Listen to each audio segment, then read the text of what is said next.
sexual. Parents say it is not for kids. Pornography in the workplace being played on TV screens, drawings. They ransacked and took off with the family car. People making nasty comments about women. Virus spreading in our area, find out where. Racial language and racist attacks. Push the button! I'm a black ninja, fuckface! All right, we remember. Shut up. We smoke pot with Snoop Doggy Dogg on a daily basis. You're talking out your ass. There's gonna be some action today. I'm gonna crap myself. Oh, what a log you're gonna have. Holy shit. The Opie and Anthony Show. Holy shit, Yahoo, indeed. Oh. With Opie. I have psychosis. Anthony. I'm a xenophobic asshole. Jim Norton. I don't have the chops to do this. And a bunch of zeros. Good old Ben. Steve really is love. Perfectly enunciating bulb. Sorry, Steve. E-Rock! I bring nothing to the table. They love when Hawk fucks up. Shut up. But more importantly, we see Derek's balls. You just relax. Here comes the funny. Problem, Hawk? My crotch is burning so bad. Shut up!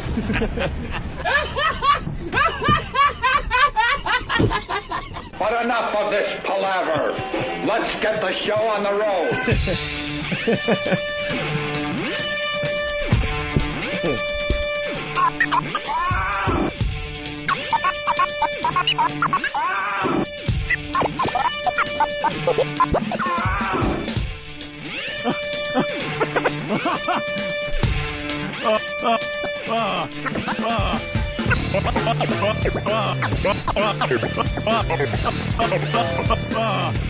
That's funny. I'm funny. I'm funny. I'm funny.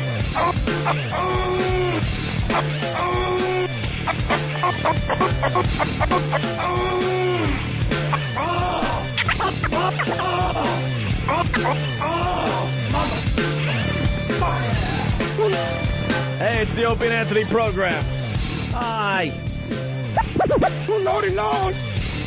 We're showing our diversity today. Is that what we're doing? It's Diversity Day. Actually, yesterday we talked about heavy metal music for like an hour. Yeah. And now today we bring it into the inner city for everybody. Right. We got Drew Boogie scratching live on our program once again. He was supposed to do this before he went on vacation, but he overslept.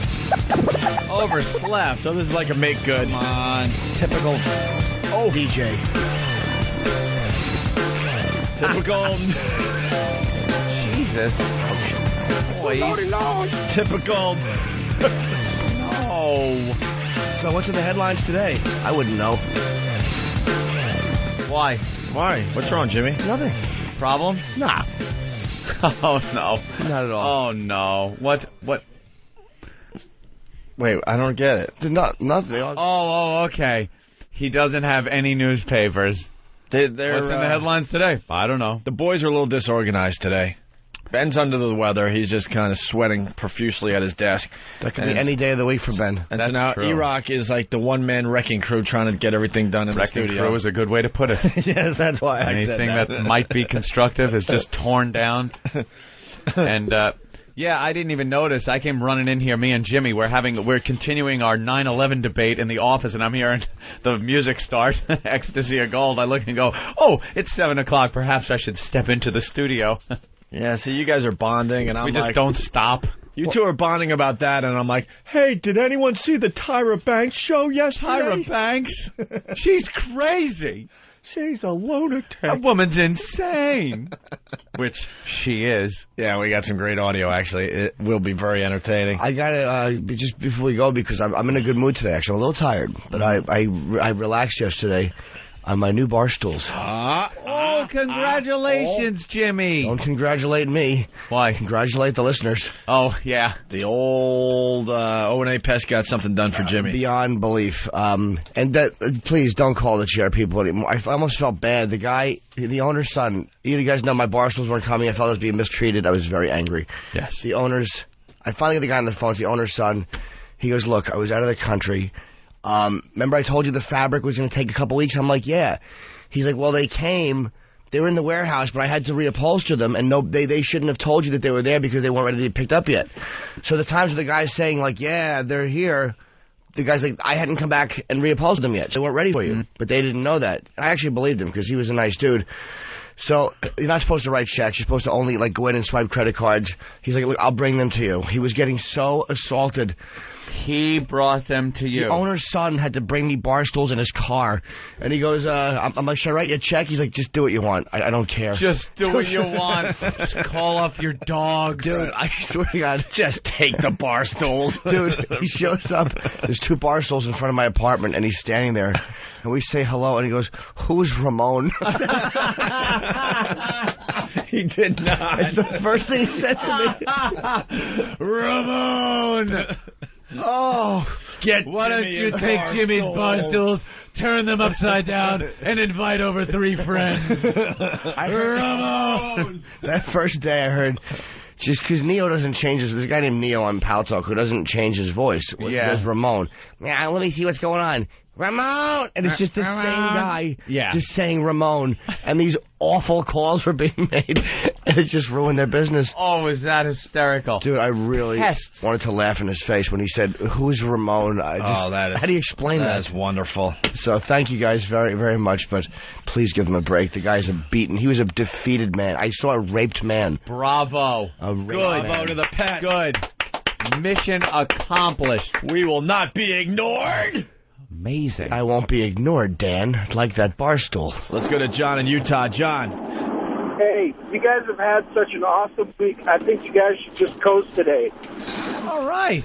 Well, I like this guy's advice. First of all, we've only worked 3 days this week so far. Yeah. And we have had a really good week of radio, which means we're going to stink on ice today. That's just how it works with us. You guys are worth every dime I've spent on XM just on this week. You know, we're like... All right, punching out. We're kind of like awakenings with the dopamine. Like, if you get 3 or 4 good days in a row, just be grateful, and you know a shitty day is coming. One's coming. Little Jimmy Norton's in the news today, too, Anthony. I saw that. Not that I cared about little Jimmy Norton, but I saw Opie and Anthony in Google News. It was and embarrassing. Had to look, and there it is, our pal Jimmy. Yeah, So you walked in to have a conversation with a 13-year-old. I love the headline because it says, Jim Norton of Opie and Anthony. Yes. Why can't you just get your own headline every once in a That's while? fine. That's how I would put it. Why? Because realistically, this show is this is my base. This is my... Your bread and butter. Ooh, I never would have thought of that. Yeah, I made it up. I would have said my low-carb pita. LOL. Give me those ribs, Drew. Hey, I got to back up just slightly because Evil Trucker has a very good idea out of Dallas. Evil Trucker, what's up? Hey, how's it going, fancy men? Also known as Max. What's up, Max? Hey, bud. Hey, I was wondering, man, we ought to make some money renting the pests out. Can you imagine? What an idea. Someone has a problem like Jimmy did with a furniture company or I did with a car company or anything like that, and we rent out the pests to do some virtual leg breaking and get the problem solved. Can you Dude, imagine? my ex-wife works for a judge, and she keeps bugging the fuck out of me, calling me. How many Ramones would her judge love to hear? Well, that could be a problem. Yeah, that's good, sir. Why don't we just hire them to murder people? What's the matter with you? You call the Murder judge. Inc. Yeah. Hey, pest, go after the federal judge. Yeah, What's the matter do with that. you? That's smart. I like your idea. You know, somebody's not getting a delivery, has a problem with a company. Why don't we start slow with, like, maybe the local party planner Yeah. that didn't have enough balloons for the kids' party? How about we not go right up to a judge and maybe start with Levitts or something like that? Ramon, unroll my carpet. There you go. There you go. By the way, Anthony, I got to thank you because I got the divorce based on your story, and I wound up coming out on top, dude. So thank you very much. Bravo. Did you take some of that advice and take the money out of the bank? And Oh, hell yeah, man. Yeah. She wound up losing a $35,000 GMC loaded out Envoy. That's you what know, I'm driving right now. I almost feel like the pain I went through is worth it because I helped some people out there like Evil Trucker. Glad I could help, sir. All right, Evil. You rule, Ed. You guys have a good day. All right, thank you. Let's go tell to me. Ed in Connecticut. Ed. Hey, how you doing? Hey, Sugar All right. Fist. Hey, Eddie. Hey, listen, real quick. I heard Anthony mention this morning in passing that him and Jimmy were arguing this morning about 9/11. We weren't arguing this morning. No, we were pretty much they were just having a discussion. talking, discussing. Yeah, and the other night I was listening, or last night I was listening to the replay, and Jimmy mentioned that he agreed with some of the shit that Crackpot was saying. No, dude. Well, what I said was some of it made sense, and I didn't have enough technical expertise to refute it. Okay. And I knew that dude, hold on. I figured there was a rational explanation for it, but I'm not going to pretend I know the answers. Ant's much better at stuff like that. Like there were certain things in the towers that fell, like these little lights going off, and I'm like, all right, what is that? And he made a great point about how it's air being compressed from the pressure. Okay, I wouldn't have thought of that. So not what I said. Shooting out of ducts that run up the side of the building, shooting out windows, weak points, and it's like a piston moving down a cylinder. It's not just going to come out of the top. It's going to come out of any weak point down the cylinder, and that's what those little puffs were. I did a lot of research last. I don't just go home after an argument like on the air yesterday. I did research. I sat down and read the government's 9/11 report that came out. I read through it. First of all, let me tell you something. How many pages was that? It's like 519 pages. I watched this. And then footnotes. I watched the second half of the Heavy Metal movie. Did you watch that? And I thought I was doing some heavy lifting.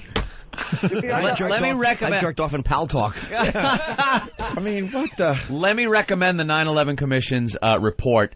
Right. It is great reading. Even if you just read the first chapter, it shows the whole setup, and it really, the evidence there, the paper trail that they left is overwhelming. The logic in how this was carried out and handled by these terrorists, by the upper echelon, the financing, where it came from, the testimony of security cameras, the people at the airport, the FAA, air traffic controllers, crew members that called, family members that listened to the call. There's so much shit. Evidence that is completely contrary to what that guy was saying yesterday. Yeah, of course. Nothing found at the Pentagon. There are photos of a fireman standing next to a hole in the Pentagon that is called this small hole. How did the nose make this? It's a blowout hole the fireman made for access. Right. Nothing to do with the plane. Laying next to it is a landing gear hub. They compare it, it's a perfect picture of it too, with the landing gear hub of a 757. It matches perfectly with that.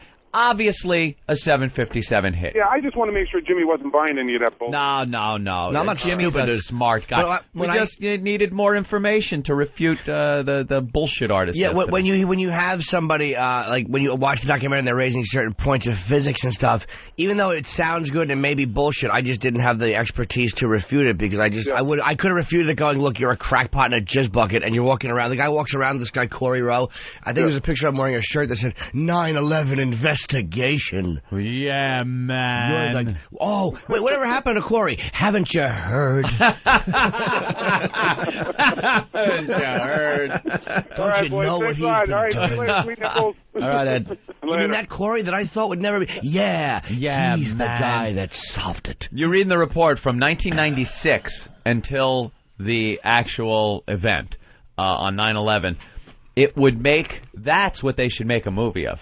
And then, stop it right at the attacks. They did because, actually. Did they? Yeah. From 96 on, because that is some fascinating shit, the way it was coordinated between these animals, how they actually gained entry to flight lessons, how horrible a lot of them were at flying, how the flight instructors were suspicious, how we came so close, just a couple of, you're reading it, knowing how it ends, which pisses you off, and it's just like, God, if this guy just would have spoke up more, or if these two would have hooked up and traded info, or if this agent could have traded information with another agency, like something might have crumbled in the plan, but it all just went. Do you know, 9 out of the 10 American airline hijackers were picked out of the security line before they boarded by a computer program that picks up threats to civil aviation. But all that happened when this program was tripped is that your luggage, your checked luggage, was kept off the plane until they made sure you were on the plane. So you couldn't load a bomb in, get off the plane.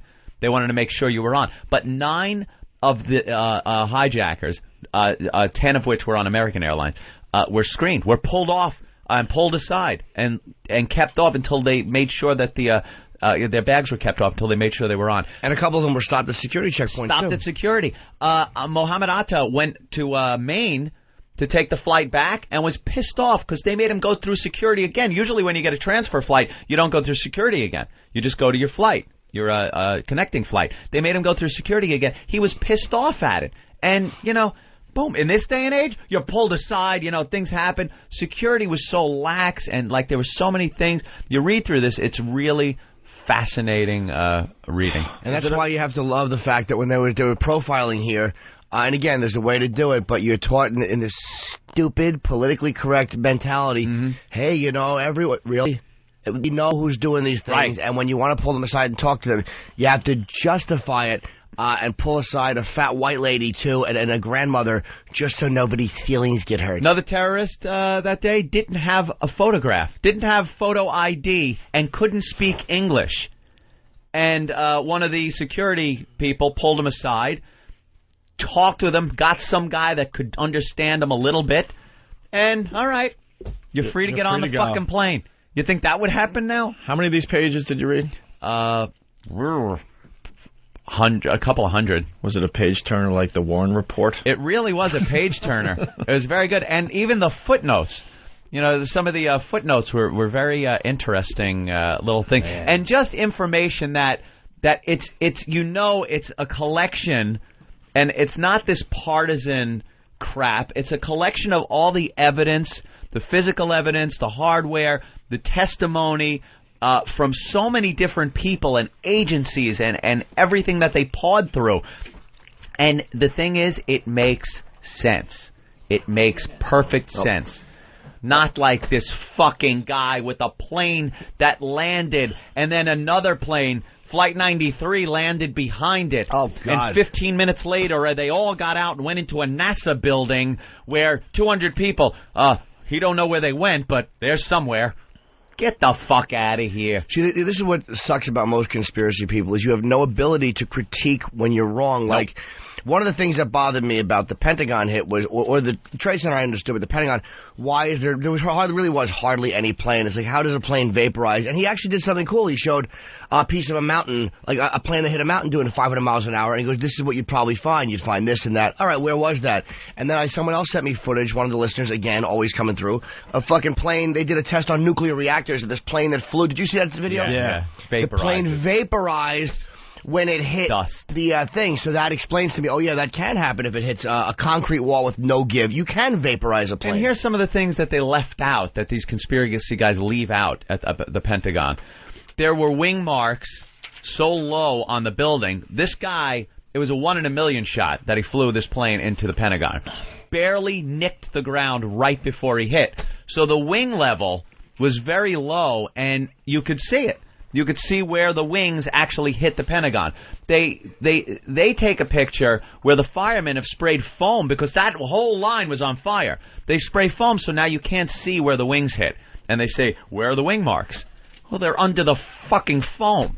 They also show this fenced-in area where there was a generator, and you can see exactly where the engine knocked two of these poles down and ripped through the fence. They have it, like, if you just go to a few sites, you can see the exact path that all these planes took.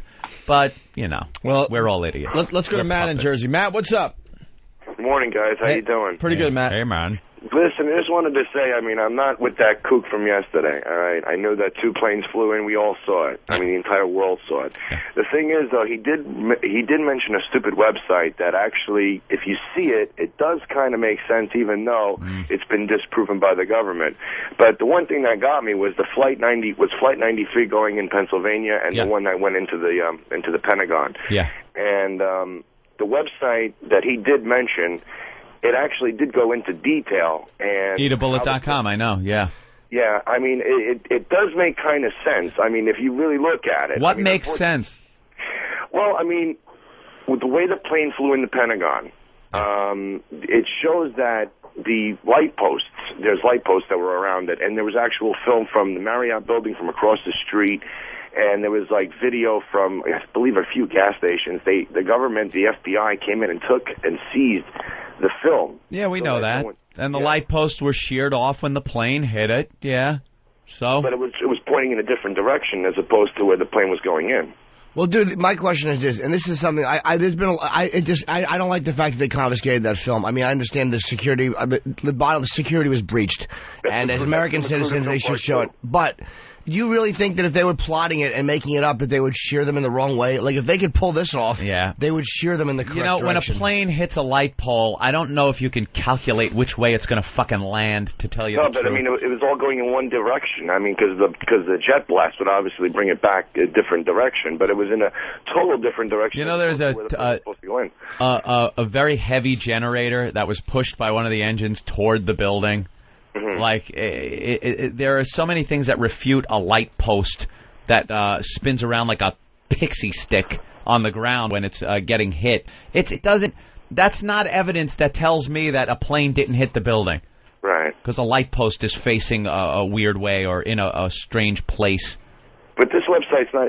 This website's also saying that it wasn't a passenger plane; that it was one of those, like a cruise missile. No, it was. Then where did the 757 landing gear come from? Where did the engine? That's another thing. This turbofan from the engine, exactly. titanium. It didn't. Right, exactly. You know something? It's a blatant lie.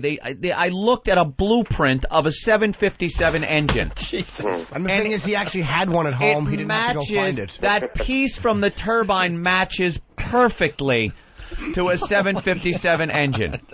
Wow. A fucking Rolls-Royce engine. It matches perfectly. Also, do you think that it honestly vaporized on the ground? Hold on a minute. Hold on a minute. You know what? Let me just look at Anthony and be nauseous. Sometimes you gotta really listen. Do you understand what Anthony just did last night? I was incensed. I looked at the Insider. The Katie Holmes countdown continues. I was pissed off. I watched Kara from MySpace and almost got a tit shot when she was cleaning something off the desk. Guys, love you punching out. And Anthony is unrolling blueprints. I had to compare. Reminds you of the good old days, doesn't it? When the Desert Fox was looking for you. Just unrolling them with all your generals. Oh, my God. Look, you are someone has to do it. You're literally one of the only people I know in this world that can make me feel really, really stupid. I had to. I was You actually so looked angered. at blueprints? They're readily available. They are readily available. That's why I said, look, I don't want to go on a tear here for hours on end, but that's what I said yesterday. This was probably one point that I made. I listened to the replay and was pissed off all over again. I made a point to this guy, and this is something I think a lot of people have to understand in order to think for yourself. Both sides like to wrap things in packages they can shove down your throat. That's what this guy has. He's got a collection. He made his little Flash movie. It's great. I bet he used his new little programs to put all his little clips together with his horrid voiceover that he does on that. You think you've seen enough? Check it out. Ugh. Shut up, if I may borrow from Jimmy. Ugh. That was a different guy I think he had. Oh. The guy we were supposed to get was the narrator. Yeah. But then they brought in the big guns. Yes. 9/11 investigation. Hold on. Baba! I bet you he actually has like a piano soundtrack follow him whenever he walks in.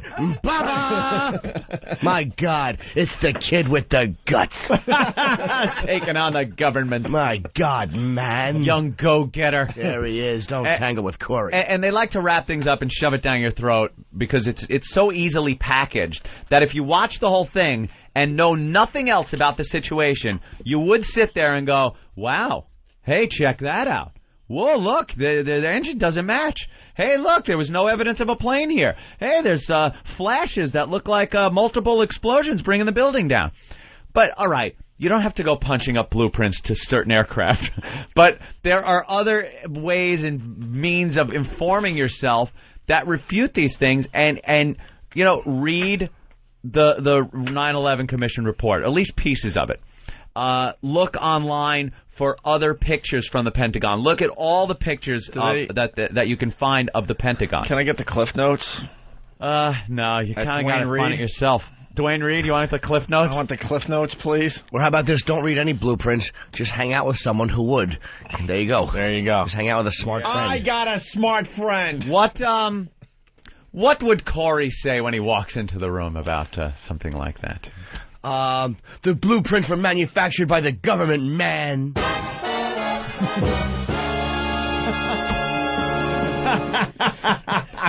Hey, get me my shirt. What does it say on it? 9/11 investigation.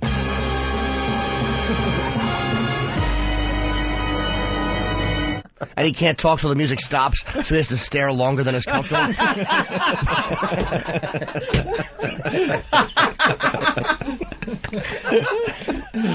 Shit. All right, well. Stupid. That cop yesterday was great. No, it didn't. Stupid. No, it didn't. I was there. Stupid. He asks him, too. The cop was so pissed. He just goes, oh, well, how did the building come down? Well, it didn't, stupid. Well, here's a guy that was there, and the guy sounded to me legit like a legit retired detective. Pissed. Just the way he was talking, you knew. Or a retired cop. The bottom of the building was damaged. Obviously, I'm falling.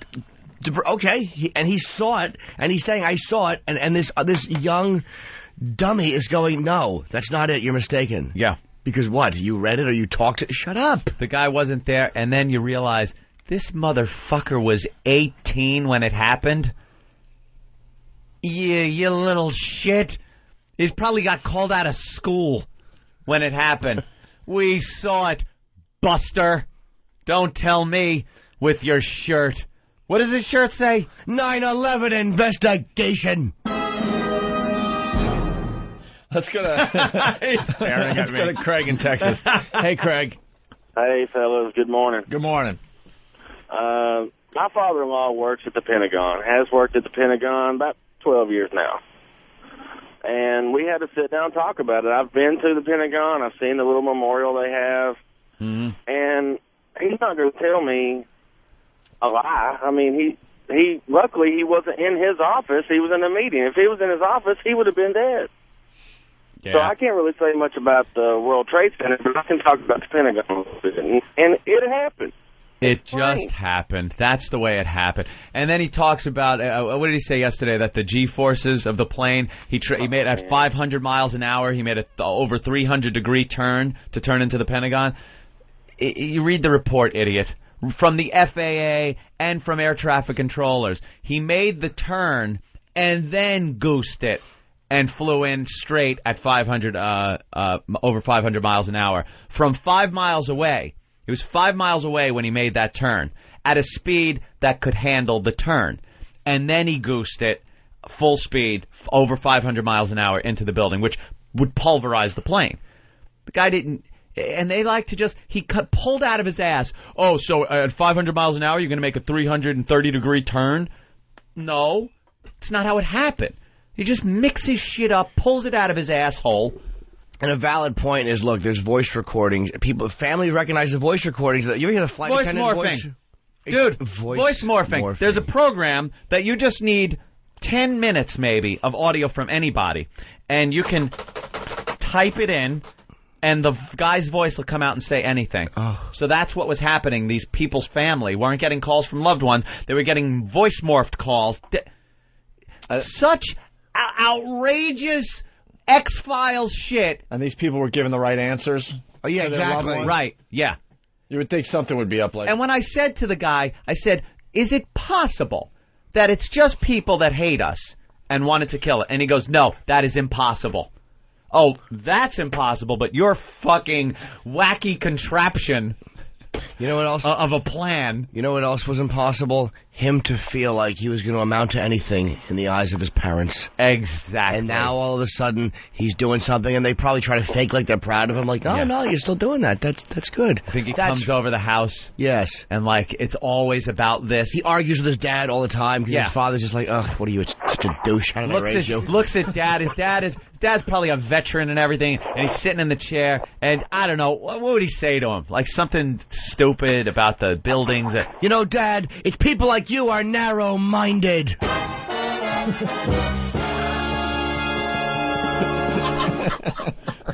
Staring creepily at his father. Stop with the The way he stares, he has a hand on his hip and he points with one finger. An ass. Mike in Jersey, what's up, Mike? That's it, youngster. Let's go, Mike. Hello. Let's go. What's up, man? Hey, how's it going, man? Hey. Hey, just wanted to say, since I've been listening, I got my XM for Christmas. Yeah. Yesterday was two of the funniest segments I've heard. Between Norton's Call and Steve from Yellowstone, I was going to grab a salad for lunch, and I ended up hearing Steve from Yellowstone, and I'm there with the headphones on, and I'm starting to cringe. And the minute I heard Ramon, I burst out into laughter where tears are streaming down my face. Oh, thank you. The call, I heard the replay. Yeah. Too goddamn funny. Pounded. The AIDS, my favorite, I hope you get AIDS from your sippy cup. But there's one point I want to make. Did anybody ever dawn on these guys that the Pentagon is a fortress? Yeah. And, you know, the thing is, a plane flies into it at 500 miles an hour. The Pentagon is the symbol of our defense. It's a fortress. It's got miles and miles of stuff underneath it. Anything that's going to crash into that or attack it, it's not going to fall down. So for that little part to be destroyed and the plane be incinerated, it kind of makes sense. And the beauty is, like, the one thing they said was Rumsfeld was safely on the other side of the building in his office. Like that was the government was going to do this, and Rumsfeld was in on it, and Rumsfeld said, all right, I'll be in the building, but just make sure I'm on the other side. Yeah, right. Just make sure I'm not on that side when you do it. Yeah, I think they could come up with a better excuse why he had to be in China or something. Exactly. Couldn't Rumsfeld have been somewhere? Right. Perhaps in Nantucket shopping. I was looking for Scrimshaw. Didn't really sound like Rumsfeld, but you got the point. Not really. Don't do impersonations. That sounded more like Carson. Did a good Carson. Yes, I certainly did. When did the movie JFK come out? I don't know, but don't ask for that high-pitched fucking trailing voice again. Yeah. When did the movie JFK come out? It's like Jimmy acting. Bye, Mikey. Say, I'm Mr. X, Bubba Truth on your side. He was feeling really good and figured he'd have a conversation. That's right. Beat it, stupid. You're not solving anything. Scott in New York, what's up? Hey, what's going on, fellas? Hey, man. I wouldn't say I necessarily agree with that psychopath from yesterday. Yeah. But I have a question. I went down there. I work down here. And I was down there on the pile. I'm a volunteer firefighter. But I have a question. If like one World Trade came down, two World Trade, 5 and 7, but like the Millennium Building was fine, 140 West Street was fine, and like I'm not saying. I mean, I think that kid's a psychopath. Yeah, dude. You know what it is? A lot of people can't accept the fact that things are like random. You know, chaos theory. Things like that. Why does a tornado like wipe out the house, one house, and then the house next door doesn't even have a scratch on it? Yeah, things like that. There's no test that was ever run on slamming two planes into two giant buildings. So one building falls, the other one doesn't. You know? Yeah. It happened that way. But it's just gotta just accept World it. Trade Center buildings falling. And dude, let me tell you something. If the government was really doing it, that should be an indicator to you that it was not. They're not. If they're smart enough to pull that off, do you really think they'd blow everything around it up and then not the Millennium Building? That's what I'm saying. It doesn't make any sense at all. I mean, it was pretty crazy being down there, but it's just... By it not making sense, sir, that is what makes perfect sense. Do you understand that part of... Like, that's what the conspiracy guy doesn't understand. Well, there's this little thing, and that's how things happen in life. It's very random. Yeah, Shit I know. You happens like that. Anything, but... Two planes hit two buildings. They fall down. They're going to smash one. The other one's not going to be touched. Things happen. And what's his name? That pedestrian bridge didn't go down. Holy shit. What a surprise that was. Is that still up, or they didn't replace that, did they? No, it's still the original. That thing, I was surprised as hell to see that thing was still standing after the whole thing. What are you talking about, that glass atrium? Yeah, it's like the sheet metal and windows. Across the West Side Highway. It's the pedestrian walk. Yeah. Right, I know what you're talking about. It's dented. It's got some holes in it, but it's still there. And then the buildings was right connected to the fucking building. Did they knock down that other building yet? That's just been sitting there. That basically a huge piece of it has been carved out. They're working on it. They actually found some more remains on the roof the other day. The other day? Yeah, just the other day. They found some bones. That was on the news roof there. I saw that. They're, send off to identify. They'll be finding shit for years. Every time they move some piece of a building, there's remains. All right, Scott. All right, guys, you guys suck. Love you. Bye-bye. Those must have been the people, that got off the plane. I was down there within the first week or two, and that one building, to see the whole front of it just gone. It looked like Godzilla took his claw Yeah. and went and just scraped it. scratched it and left because you saw the floors in there. And it was like 30, 40 stories up. Yeah. And there was, the fire department and the NYPD just with huge brooms just sweeping entire offices out. Yeah. Because the wall was gone. Yeah. And you just see desks and computer equipment and chairs just falling and falling into a huge pile because they were just, cleaning it up or whatever. Wasn't there a giant piece of, because, the towers have those great, very distinctive, which you'll be able to phrase it better than I will. Remember, like, you see the picture after it fell? Oh, yeah. Well, the metal facade. Right, yeah, facade. Thank you. Yeah. A piece of that fell into the building, like a tomahawk almost. Yeah, and it was it left a big crease and was stuck right in the side of it. It was like a piece of snow with I don't give very good examples. It was like a piece of snow with an icicle sticking. I give the worst examples. No, it wasn't. It was like Fluffernutter, but yet in a different state. What an ass I am. Can I fucking enunciate or paint a picture? And you paint these amazing pictures. You really are fucking Jimmy. Fucking Davey description, and I have no ability. Hate you for it. Believe me, and that tight sweater is making me sick to my stomach. I knew it would. The second I put this on this morning, I go, this is trouble. It's like a child's medium. Travis couldn't fit in that.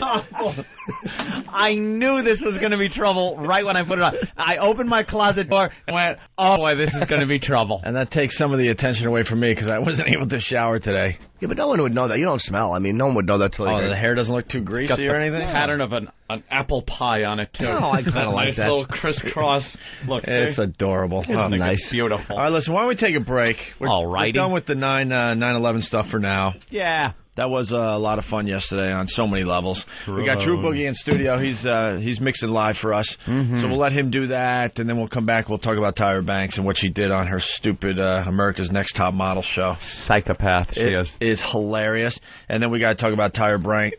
Tyra Banks. She did another phobia show. This is her thing that she did. That's her thing? It's you got to give her credit. Did anyone else do this before? Like everyone does the paternity shows.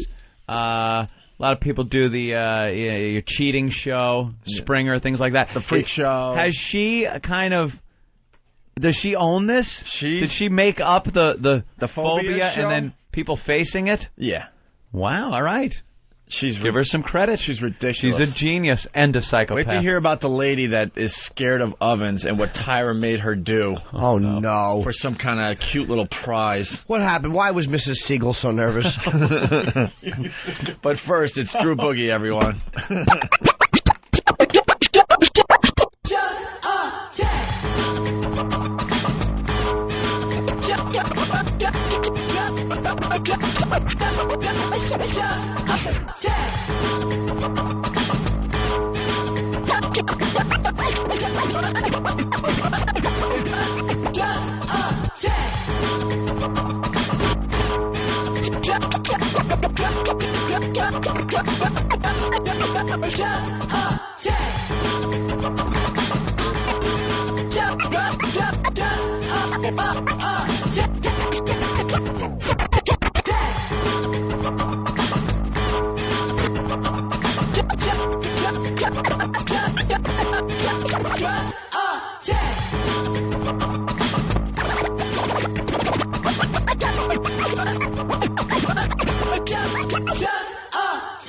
I just ate 4 burritos and drank a pot of coffee. Anyone for trouser chili? Oh, God damn. The Opie and Anthony Show. Oh, God.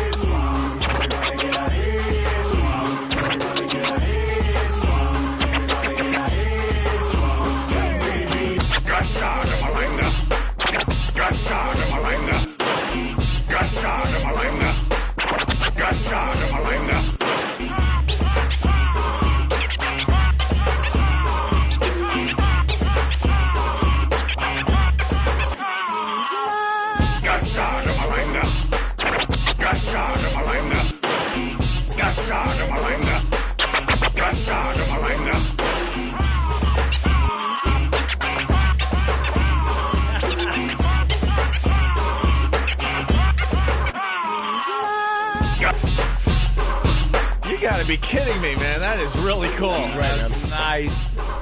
True Boogie live in studio today. A little Uncle Junior in there. No kidding. Perfect timing, too, because Frank Vincent will be calling the program in about 10, 15 minutes. Nice. Very psyched. Frank Vincent, you know him from The Sopranos, obviously, right? Guy's a legend. Sopranos. I loved him. He's Billy Bats in Goodfellas. Billy Bats. Stop breaking his balls. He's getting fucking fresh. My favorite line in movie history. Getting fresh. Getting fucking fresh. I think we only have him for like 5 or 10 minutes today. He's got a book, A Guy's Guide to Being a Man's Man. Yeah. I annoyed him. I bet you Bubba the Did you? Love Sponge has read this book. Man. Bubba wrote the forward. Man. You gotta talk in a phony radio voice. You annoyed him? Yeah, the Kiss concert. What did you do? He was actually my first celebrity photo turn down. Turn down? Yeah. Everybody from Goodfellas. Dude, do you understand that in that scene, I've met De Niro, Frank Vincent, Pesci, Michael Imperioli from this famous spider scene. I've met all of the main players. Pesci I got a photo with, and Michael Imperioli, but De Niro and Frank Vincent. No. Frank Vincent was in a very hectic situation, but it was very funny. Like, he just kind of snapped at me. I was like, did he? Yeah, but I got kissed later, so I didn't really count it. I'll tell the story when he calls in. Oh, guys, just sit down for it. He kissed you? No. I got kissed. Jesus, Ope. That would have been a nice way to surprise. Well, you said I got kissed later, not kissed. You were looking in the mirror and you want to buy some pot? All right. Jim Norton, by the way, the article, another fine article on Jim Norton came out today. Of course. Google Opie and Anthony and hit news, and you'll see an article called Jim Norton of Opie and Anthony is the headline. And it's a fine article, Jimmy. Jimmy's playing Bananas in Poughkeepsie all weekend long. He's leaving right after the show today. This is by this guy. What's his name? Jermaine Lucier, which is probably the worst name for a reporter ever. But he's a fan of the show, and he does accurate job for with articles, man. He doesn't fucking misquote you in editorials. No. I love that he left this in. He has a question. If you had to sell yourself to an audience of people who know nothing about you, what would you say? I asked Norton in a phone interview. Norton's response is, hold on, sweetie. Let me pay for my lunch and think about that. Hold on, sweetie. Norton you really says, are a queen. Norton says in an understated, calm voice, he calls the delivery man Mister, gives him a $4 tip, and answers the question. Thanks, Mister. That's exactly what happened. Of course. Thank you, Mister. And then proceeds to say, kind of Disney-ish, but I think AIDS is funny. That's the answer. Sums them up. I know. I wish. Yeah, it's a rough one. I think AIDS is funny because now I feel like, well, I don't really mean AIDS itself. Just right. It's more the tears that it causes. And then he teases the whole Monster Rain story at the beginning of the article, and then at the end of the article says he can't really tell you what Monster Rain's all about. You'll have to go to the show to find out for yourself. And you won't from Jimmy, but you could ask around. It's a very good article. We'll link it on opieandanthony.com so you can read the whole thing yourself. He did a very nice job. Or just Google Opie and Anthony, and you'll find it'll be the latest article that's up. There you go. And do we have the article that woman did for Time Out Magazine, which really has been bugging me for a week and a half now? So I read it on a break. Drew, can you hand me that? It's right there, sweetie. It's a Time Out. Here's mine. Oh, I don't want to take your copy. Open. What will you read? I get to just sit back and watch. I haven't read this. Well, it's an article about the Aspen Festival, the comedy festival that I went to, and this woman, her name is Jane Borden, right? And she's from Time Out Magazine. I wish I had the magazine in front of me because her email address is in it. And I will give it out because it's in a magazine for publication. Yeah, her first name is definitely Jane because I got a correspondence. Jane Borden. We've been trying to get her on the show. Whenever there's an uncomfortable thing like this or something I don't like, you want to address it with the person on the air and give them a chance to respond. What happened was she reviewed the Aspen Festival, and, Chappelle was there, and she's quoting some of the festival. And here's one of Dave's lines that she quotes. Dave Chappelle on last year's flight to Africa. I'm the first missing nigger that ever made the paper. And it's true. I felt very at home in Africa and blah, blah, blah, blah. And then she goes on. She's giving, best Aspen is homogenous joke, best trend 8, or best of this, best of that. Here's the best change of tune. After watching a clip of his 18-year-old self on an early episode of Def Jam during the Freedom Speech Award panel honoring Russell Simmons, Dave Chappelle said that was the tail end of gay jokes being acceptable. I guess he did a bad gay joke. And those days are over. And here she says, while sensitivity is always applauded, one can't help but wonder when gay jokes were acceptable. Yeah. Can one not help but wonder, Jane? How about 1953? That's right. Good year for them. And also, when is sensitivity ever applauded in humor? Never. It's never, ever. It's in real life. Terrific. When you see a comedian and they're being sensitive, you're in the audience going, "Make me laugh, asshole." Yeah, come here for this shit. Point out some reality. Don't hide behind that. Give me some black humor and more chicken wings. I'm hungry. And where's the rest of the article? No. Oh, here it is. Okay, they didn't highlight the bottom part. Anthony's thinking the same thing I am. We're all in a good mood lately. Let's just keep it this way. And cover. Duck. And here's one of her favorite... where's one of her favorite lines? Boy, they didn't highlight a lot of things. The best one-liners? Which is a good one, by a Canadian comic, Stuart Francis. My dad collects empty bottles, which sounds much better than alcoholic, which is not a bad line. And here's at the end, most disturbing theme. Out of the 15 live events we caught over 4 nights, 10 contained at least one rape joke, and even more were aggressively misogynistic in tone.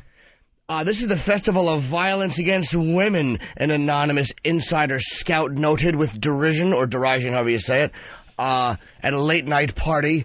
Some anonymous... The fucking reporters can say whatever they want as long as they say it's from an anonymous source. Anonymous industry scout. Well, scout. All of media does that. We talk about how the media will go, people are saying... Well, who are the people? Who are they? Who are they? Who are they? You're sure they're not you? And then she says, one can only assume that 14 years from now, Jim Norton et al. Will look back on their performances and say that 2006 was the tail end of when rape jokes were acceptable. But it's more likely they'll find Amelia Earhart first. This just in. Amelia Earhart found. Absolutely. And rape jokes, rib ticklers.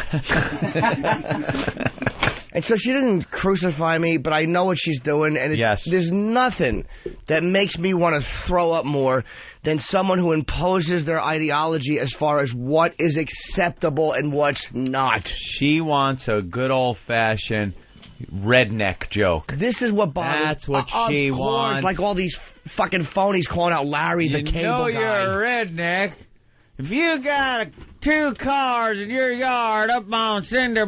That's the type of humor she finds funny. There's no business writing about comedy. Of course she doesn't. She likes sensitivity. And by the way... She's a writer. Write about something else. How about this? Leave the comedy to somebody else. To men. How about this? Why is that unacceptable? Why is that all of a sudden hit your little ideological inappropriate button? And yet the line quote from Chappelle...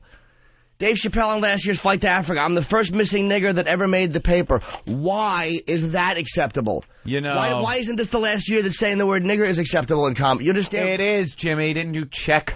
Well, we have a few short months left. Ooh, better use it up. But do you understand what I'm saying? It's like, why, if you want to talk about invoking images of barbarism, I would say that those 2 words, nigger and rape, are fairly hand in hand as far as how awful. So why she would never critique a black performer. Well, what sucks about this conversation is that we wanted, or Jimmy wanted especially, to do it to her. Have her call the show. And Ben's been going back and forth with her all week long, or even longer, actually. And finally, we got the last communique in, I guess, yesterday. And it simply says, unfortunately, I don't think we'll ever find a convenient time. Ever. Really? Ever. But thanks for asking. So busy. Good luck with the show, Jane. Okay. Comedy at timeoutnewyork.com. That's comedy at timeoutny, TIMEOUTNY.com. Timeout New York, but New York is abbreviated. And it's in the magazine, so I'm not giving out anything personal. Her name is Jane Borden. If any of you guys know her, maybe some of you guys have read other opinions on comedy she's had, but to me there's nothing more revolting. 7 dirty words are fair, they're universal. You can't say it no matter who you are and under what circumstances. But when ideology gets opposed like that is the problem right there. The same way the religious nuts do it with, I'll make fun of the church and God. The fucking women like this do it with rape jokes or any type of anti-woman joke. Let's go to Mike in Boston. Mike, you're on.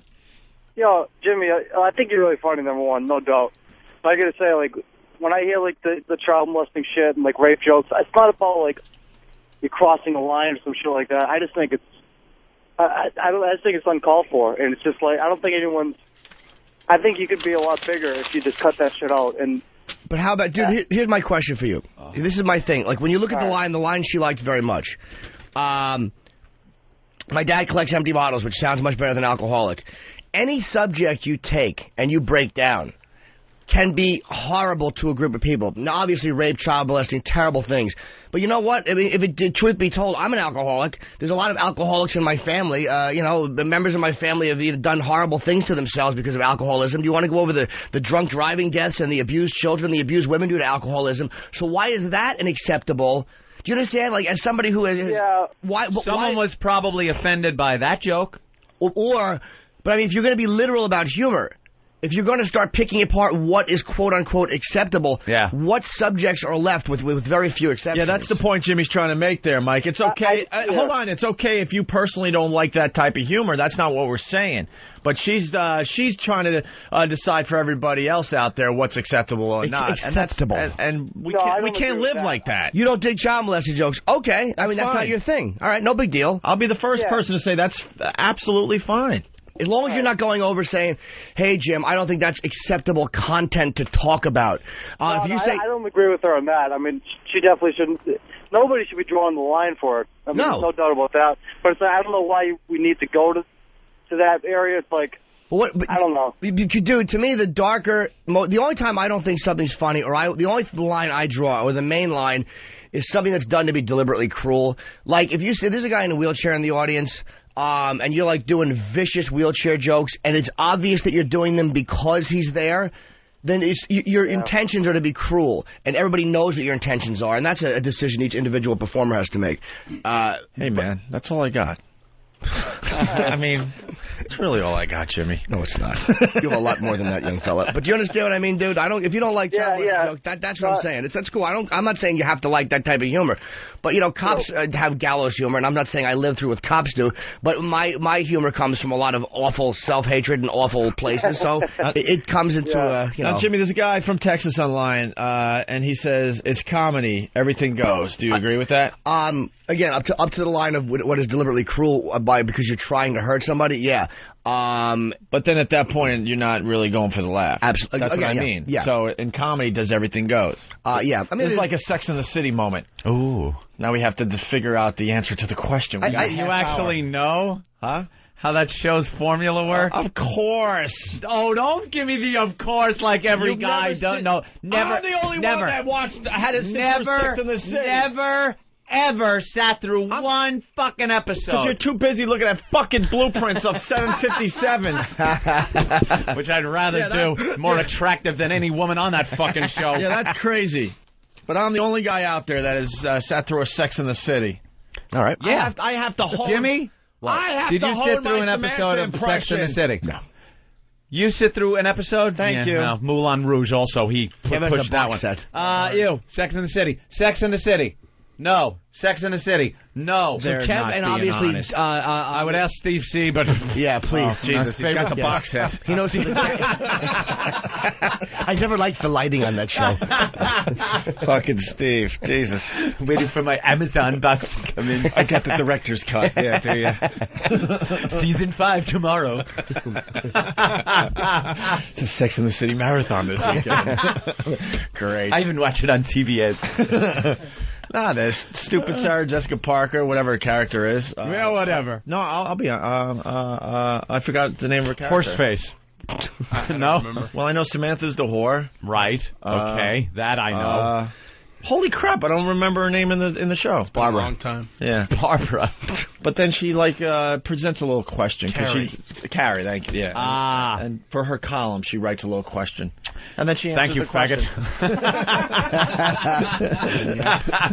So she presents a question. What, at the table where the whore is saying who she fucked last night? Usually on her laptop in on top of her comfy bed. Why do you got no angry typing? Nah, she's just on her comfy bed with a little cup of tea.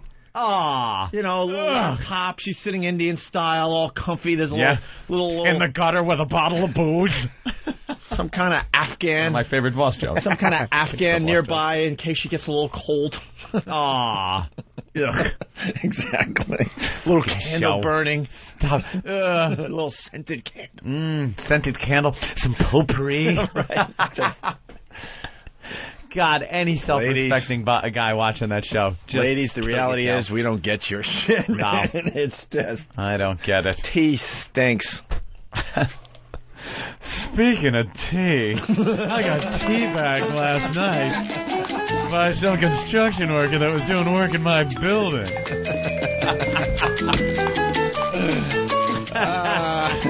Let's go to Bill in Jersey. Bill. Hello, Bill. Hey, Bill. Ladies and gentlemen, I was chopping some in Norton's lines recently at Pace University, and these conservative fucks, they just have no sense of humor whatsoever. Conservatives at a college? At a college? Yeah, in college. The specific line that I dropped was, get a coat hanger and fix the first mistake, and I got fucking chewed apart for it. I don't understand. You know, I laughed at that line. Well, maybe your timing was off. That's right. Maybe you didn't have good timing. My timing was fucking perfect. Yeah. Hanging out with a bunch of sorority girls, fucking hammered. Well, that's a rough one. It was perfect. I mean, look, as much as most colleges, kind of make me, we all watched, the Kent State footage and we laugh good-naturedly. But, I mean, most colleges really do make me sick. But, I mean, when you're doing an abortion joke to a bunch of sorority girls, it's going to be a problem. Yeah. Sometimes you do have to. I mean, there are lines you draw, common sense lines. Like, you don't do that until after you're, committing a murder like Bundy. All right, guys, that's all I had to say. Bye, you little doll. No more violence against women. Let's go to Fernando in New York. By the way, why is it bad, by the way, to address it in humor? Why can't I address violence against women in humor? Why is that unacceptable? And yet not one of these kvetching bitches ever complains about Lifetime. Why should those artists and that station address all this violence against women? Because ideologically, you know where they go with it? You like where they go with it? See, in there, they're the victim. Is what it is. They're such a fine line between genius and stupid. Hey, Fernando, real fast, because we got a big star on hold here. All right, no problem, guys. Two really quick things. One thing. That lady Jane, she sits there and laughs at blonde jokes, at Polish jokes, at redneck jokes. Isn't she being insensitive to them about them being stupid all the time? Okay, good point. And two, can you guys later on maybe touch on if you guys saw the South Park episode last night? Which one? It was actually about Muslims and Muhammad being on the Family Guy. Oh yeah, it's two-parter. Got to wait for the second part. Yeah, we got some clips of that we could go over a little bit today. Cool, guys. Thanks. All right, we got one of my favorite people on the phone. Yeah, he writes, it's funny until it's personal, which is absolutely is very opposed on true. their ideology. All right, let's we'll get back to that in a second, and you'll comment about Jane a little more. Yeah, sure. All right, but first it's Frank Vincent, everyone. Frank. Hey. Welcome to the Opie and Anthony program. Hey, there he is. Anthony, what are you doing? There he is. Paisan. How are you, Paisano? Very good, very good. Who am I talking to? Well, Opie. It's Opie over there, and I'm Anthony. We have a little Jimmy Norton over here. How'd you get an Irish guy in there? I always come in. I just kind of come in until they finally just start to pay me. You know how the Italians and Irish have always worked pretty well together. I know. Yes. I married one. You did? Yeah, a long time ago. How'd that work out for you? I had beautiful kids, Italian-Irish kids. Yeah, they usually come out pretty good. Yep. Like they got that good Irish look, but then a little bit of a tan, which is nice. And a lot of loyalty. Frank, There you go. I'm such a big Frank Vincent fan. I love the fact, first of all, that you finally got to smash Pesci after what he did to you in Raging Bull and Goodfellas. You finally got him back in Casino. That must have been kind of satisfying. It was fun. Did you like it? I loved it. It was just a good batting. Yeah, it's a good batting in the cornfield in Vegas. It really was some retribution there because you really got it bad in Goodfellas. Yeah, he gave it to me. But, most of that was a stunt man, so it didn't hurt. Oh, really? I know. I would hope it's so. Real. Sorry there. I annoyed you one time. I've only met you one time. Okay. And it was at the Kiss Aerosmith concert. Okay. And you were running backstage. You were very busy. And I'm like, I have my camera, and I'm like, oh my God, it's Frank Vincent. I'm like, hey, Frank, can I get a picture? And you're like, not now. And I'm like, but I got my camera out. And you said, I said not now. I'm like, God damn it, he did say that. I was going into the dressing room because I had to introduce them on the stage. Yeah, no, I know, because the security guard wouldn't let you back. Yeah. And you're like, I got to get on the stage. And I said to the security guard, and I know he doesn't remember me, but I said to the security security guard, dude, you know who that is? That's Frank Vincent. He was in Goodfellas and Raging Bull, and he let him back. And then the 6'8" security guard. Are you trying to take credit for getting Frank Vincent backstage? Yes, as well as recommending him for those films. You are an ass. You know, when you bring up Goodfellas, everybody, wherever I go, whoever I talk to in the street, in the restaurant, whatever, they all give me the famous line. You know the famous line?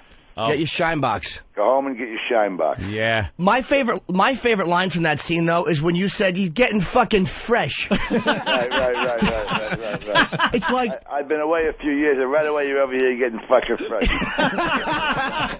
Dude, it's like you're in jail probably for murder. He's a murderer, but he's getting fresh. Getting fresh, right, at the bar. That, to me, is the best line ever done in a movie by anybody. But to do the right, to go home and get your shine box, what I did with that, I have the character's Billy Bats, so I put him on a T-shirt, and I have go home and get your shine box, and I have Billy Bats T-shirts for sale on my website. Do you really? I just can't believe it. People buy it. They buy 200 a day. It's amazing. How do you not love? What's the website? Please, let's plug that. FrankVincent.com. Oh, you got the FrankVincent.com. Nice. Nice. I love seeing your role being expanded on Sopranos. Yep. That's very nice.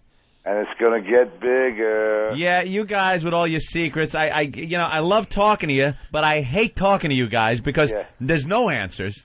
You get there is some kind of a Cosa Nostra code that goes on with the writers and the cast of The Sopranos. You guys don't rat.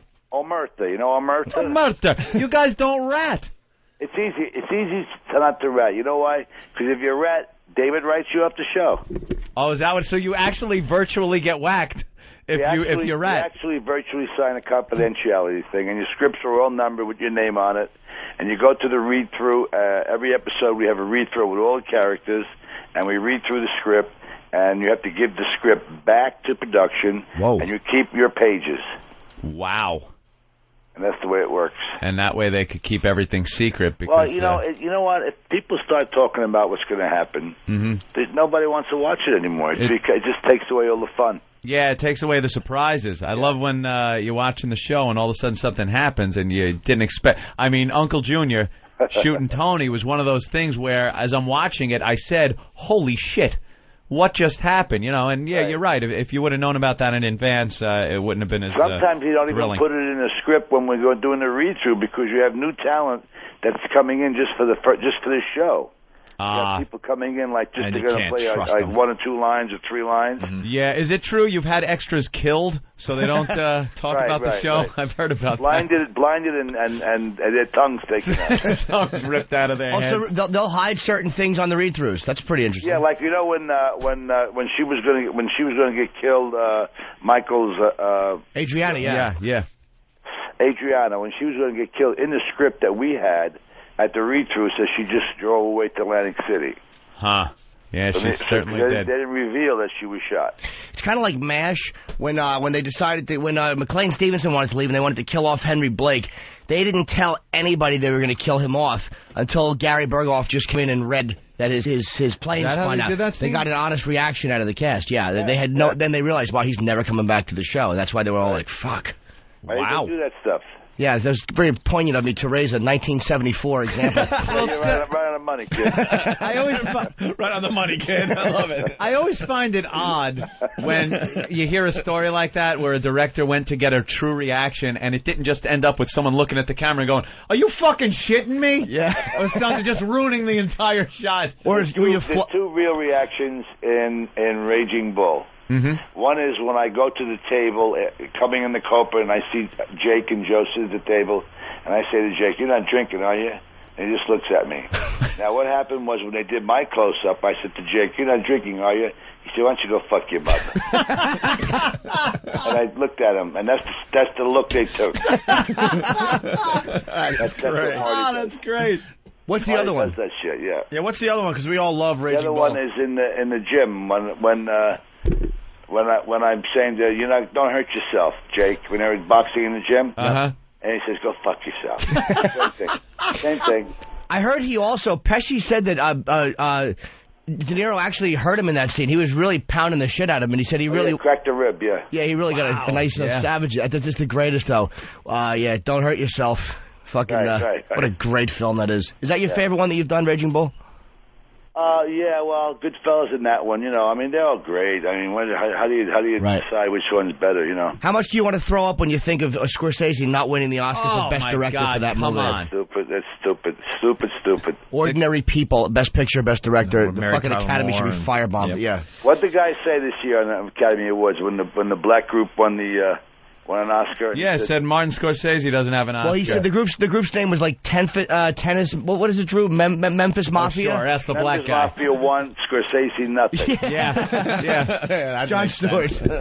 Yes, Scorsese's long overdue, man. Yeah, it's almost like the running joke that he hasn't gotten an Oscar. He's one of the greatest directors in history. Unbelievable. Brilliant.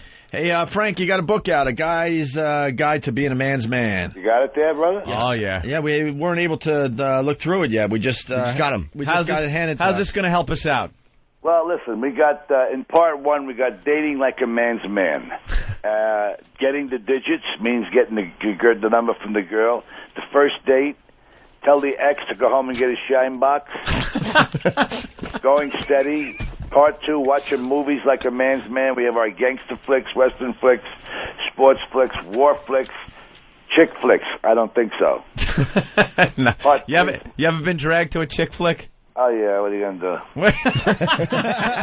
do? You watch Sex in the City. You hope they get undressed once in a while. You hope they get undressed once in a while. What was the last chick flick you went to? Geez, I don't know. Something with Oprah in it, I guess. Kong? Oh, shit. Jesus, what, Jimmy? Smoking cigars like a man's man. All right, with an interview by Big Pussy Pastor. Yeah. Sure. Manja like a man's man is our favorite restaurants. Your mother's always the best cook. That's entertaining. And Salud, we teach about wine and stuff. And it's all done with a very, very tongue-in-cheek.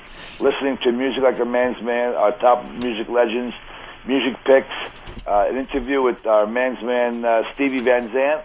Right. Music to make love by. What music to play when you're making love? Gotta be Sinatra, right? So, yeah, Fly Me to the Moon. Of course. Music to play, not to play when you're making love. Celebration. Right. Taps, another bad one. Right. Visiting Vegas like a man's man. We have a Vegas history, top 10 man's hotels, and an interview with James Caan. Oh, nice. Yeah. And looking like a man's man. The looks, getting past the doorman, grooming, accessories. We have a forward by James Gandolfini. It's a hot book, man. It's doing really good, and we're having a lot of fun with it. Are you doing any signings in New York? I know you did one in Jersey that I wanted to go to. We did Huntington, Long Island. Oh, okay. Oh, he was right by where Opie used to live there. Yeah, sure. Yeah. Damn it. They get all the big stars in that And bookstore. we're going to Staten Island on May 2nd. Okay, do you know the name of the bookstore? It's Barnes & Noble, one of the Barnes & Nobles. Okay, in Staten Island. Staten Island. You got to come in and see us, man. I would really love to get a picture with Yep. them. Yes, I would love. That's what it's all about with Jimmy, is get just the picture. Frank Vincent fan. Who isn't? I'll tell you what we'll do. After the episode, when a few more episodes, we'll come in and we'll do one. Oh, is that a hint? All right, wait a minute. No, that's as much of a hint as you're going to get. Looks like it's going to get a lot more It'll heat. be happening. Maybe you'll say, please get Vincent back. Get him back. Yeah, you got an open invite, my friend. Anytime you want to come in. Okay, guys. It's good to know. Frank, thanks so much for calling in. Yeah, the book, once again, A Guy's Guide to Being a Man's Man, Frank On Vincent. bookstores now, Barnes & Noble. You can get it on Amazon. How about frankvincent.com? You can get the Billy Bat shirts. That's it. All right, buddy. Gazzada Maranga. Thanks, guys. Thanks, Frank. Thank you, Frank. Frank Vincent, everyone. All right. Legend. I love him, man. Guy's a legend. But again, he's one of those guys that, like, I'm so glad everybody knows who he is now, because for years, you would see him and go, he's in everything. That this guy. That's the guy. And then it's like now people finally, that's his name. And He's kind of stepped out of that guy, because I have a lot of that where you go, oh, hey, look, it's that guy. Yeah. And he was that guy. And I said this on break, and I'll bore the audience with it as I bored you with it. John fun. Cazale, I think for a long time, Fredo was like, you go, that's Fredo. You knew who he was. Yeah. But because he was always with De Niro or somebody of that, And then he got known as Old Puddinhead. Wow. Okay, I'm sorry. Wow, way to make it hurt, Ant. We like him very much. The old empty spot in Merrill's bed. I mean, if you want to be hurtful completely. He was getting brain tumors 2 at a time. Right, Jesus. Players couldn't get a wig at the table. Wow. You doing brain surgery on my brother? All right. Oh, my God. You don't smoke, but your body is the temple of the Lord, but you'll rob a bank. Give me the cigarette. Okay. Draw chemo for everybody at the table. Fredo, your head is full of Jell-O, and I love you.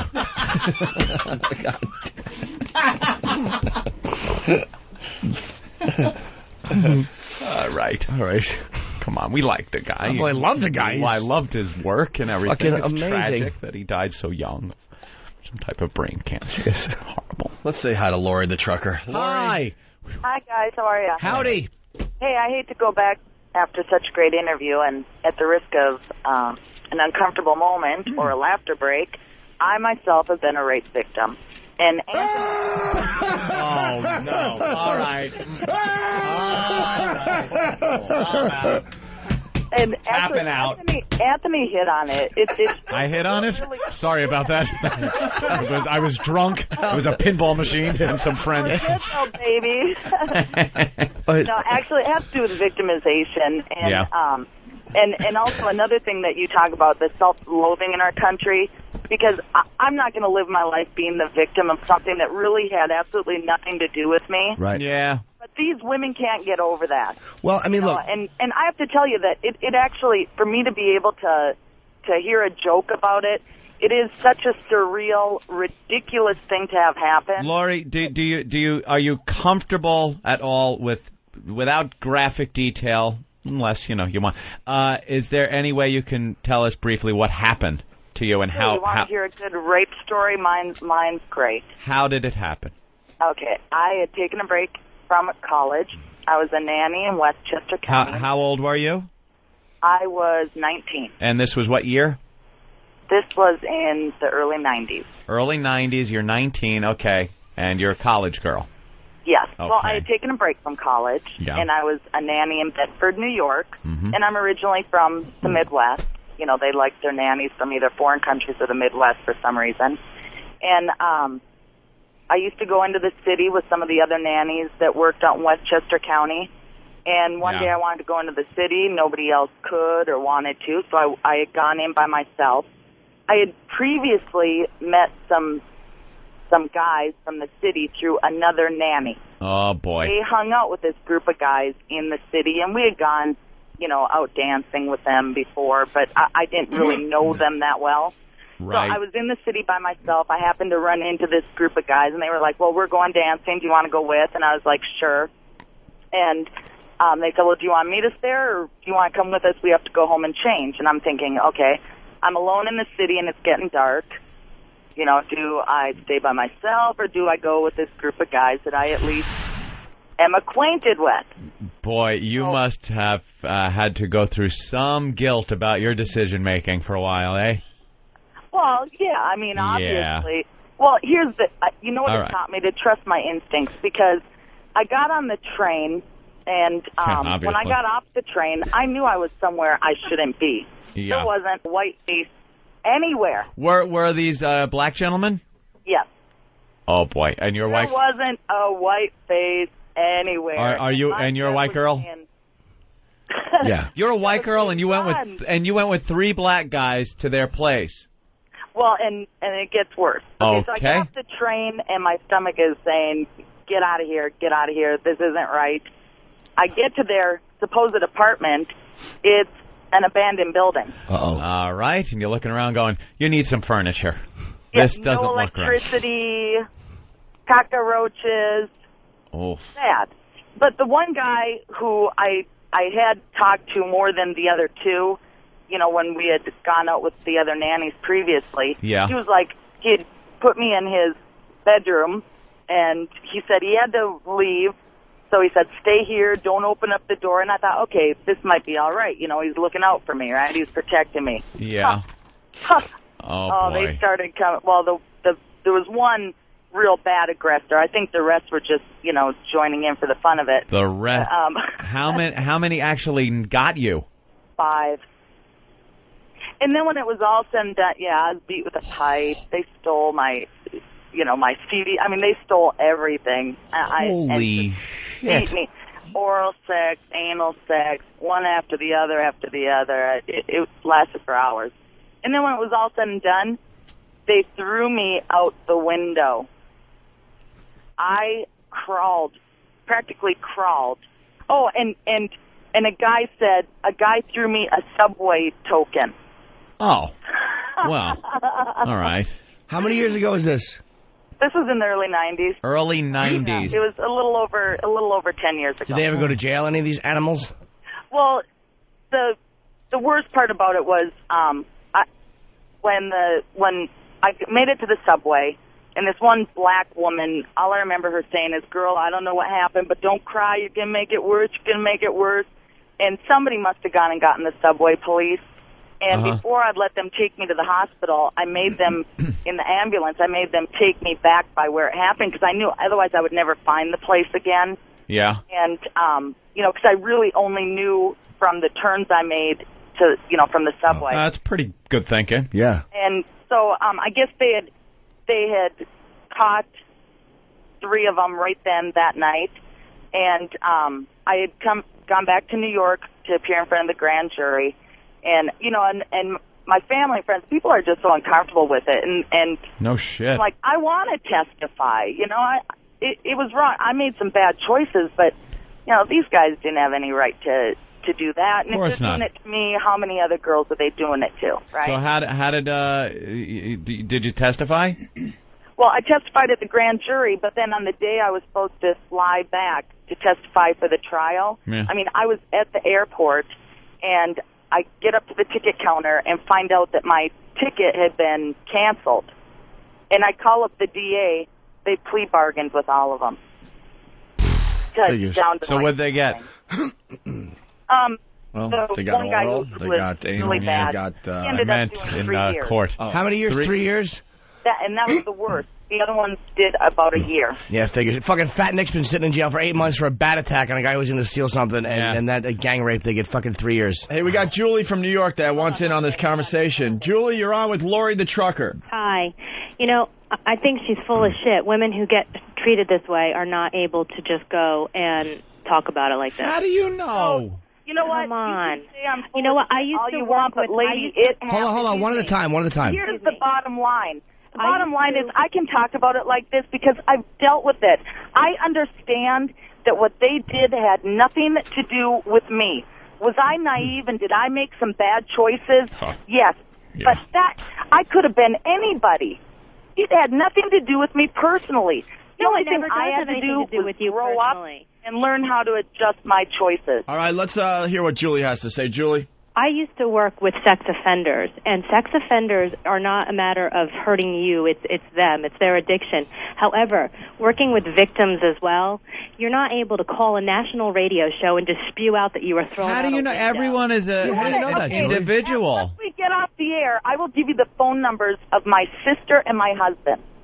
I think, Julie, you're wrong. Yeah, Julie, I absolutely believe this woman. I'll let you call them immediately. I will give you the numbers of my sister and my husband. Well, Julie, why would you say... I'm a trucker, so I'm on the road. I'm not there. I just don't think that women who have gone through that type of experience can just call a radio show for the entire world now. Maybe you're not smart, Julie, and don't know every cookie cutter human being that reacts the same way. This woman, maybe this is a way that it's her own therapy. Have you ever been through that experience, Julie, or a similar one? I had, yes. Okay, so you personally weren't able to go out and talk about it the way she is. No. But a lot of people are go out and commit murders and then go on speaking tours about it because they're able to talk about it, and then a lot of people just lock it away and pretend it never happened. You can't just say that everybody's going to react the same way. Huh? Jimmy, I dealt with it. I went through my hell. I went through blaming myself. I went through all... Of course I went to therapy. But first of all, Julie, don't ever tell me I'm full of shit because this is my life. It happened to me. I own it. It has nothing to do with you. I'm not saying it does. Second of all, how long do you want me to be a victim? I don't want you to be a victim at all. I just don't think that people who go through that are able to She is. She is, Julie. They are. And power to you. The power to you then. Julie, let me ask you a question. People who deal with it can. When a burn victim, somebody who burns themselves, it's a horrible thing. Very rarely is going to make fun of it or talk about it. Pryor burned himself horribly, almost died, went on stage and made fun of it. Pryor's mother was a prostitute, he made fun of it. Now, most people whose parent is a prostitute, you'd say, well, no one could ever go up and tell the world. Now, I know he's a comic and she's not, but that's just an example of how one person will handle it one way and lock it up, and another person will handle it another way, and maybe it's therapeutic for her to talk about it. I mean, I'm not a doctor, but why you can't just lump that in and say that that's not real. Yeah, say that it didn't happen because she's not reacting to it the way you think she should, you know? But no, it's not even about locking it up or being therapeutic. The bottom line is I did what I needed to. I went through, trust me, I went through hell. I mean, I was in the hospital for 2 weeks, you know, and then I had therapy afterwards. I'm not saying that immediately after this that I didn't struggle, but I dealt with it. And here's the bottom line. How long do you want me to be the victim of rape? How long do I play that role, Julie? I don't want you to be the victim of rape forever. But I just find it really hard to believe that you could do that. Wait, Julie, you worked with sex offenders? I'll give you the phone numbers of my sister and husband as soon as we get off the air. Hold on. I don't need to do that. Yes, I did in college. Wait, and you were attacked or something bad happened to you before that or after it? Before that. So you were hurt by people. Right, and but then I wanted to try to... My way was try to figure out what was going on. Okay. Now, most people would say if you're attacked by a sex offender, by one of these animals, that you'd never want to put yourself in the lion's den again. And there you went right into it and dealt with them. Now, you're absolutely right. Most people probably could not do that. Right.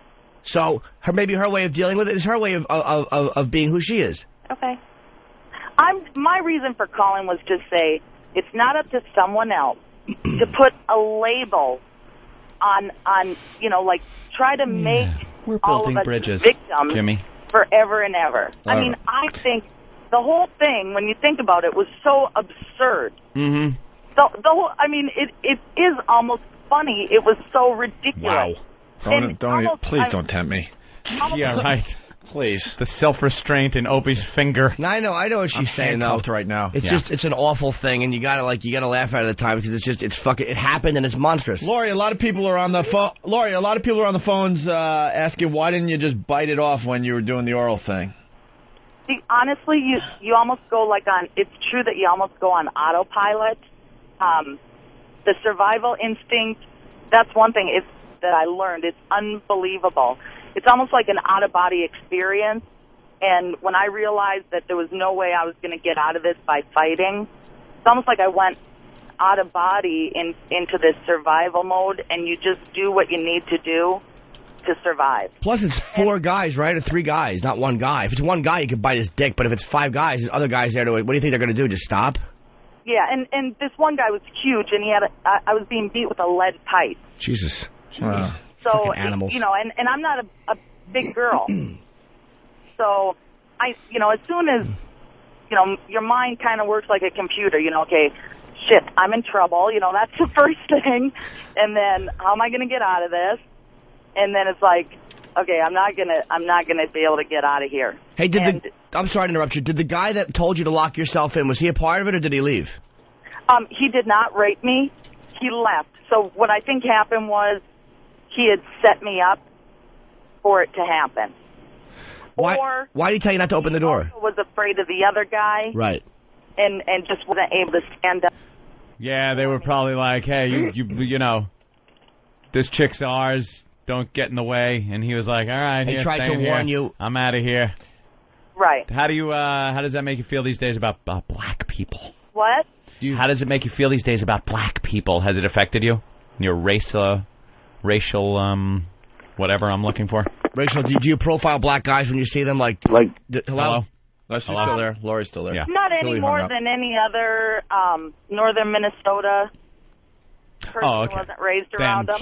Extremely racist, then. I don't know. Northern Minneapolis, pretty liberal city. I mean, I don't know how northern. I'm from way north. Okay. Minnesota. She found the whitest place to live, basically. Hey, Lori, what's up with your sex life now? Do you can you enjoy it? Actually, I went. I went through a phase where I was really just, out there. I mean, I was a slut. After that? Wow. Oh, yeah. Probably figured, fuck once it. I'd gone through, like, the worst of the therapy and all that, I didn't freeze up like I hear some women do. I went the other direction, and I actually, and right now, I mean, I'm pretty liberal sexually. I like to experiment. There's nothing that I wouldn't try. If I like it, I'll do it again. You ever bang a comic? Sure, Jimmy. Do you have fantasies? What? Oh, yeah, I do the rape fantasy. That's sort of what I was getting at, but I really didn't want to say it. Do you now, is that just the way, because like I'm a perv, like I'm a real pervert and I love stuff like that, but it's really hard to enjoy it if you know it's hitting somebody in a really horrible place.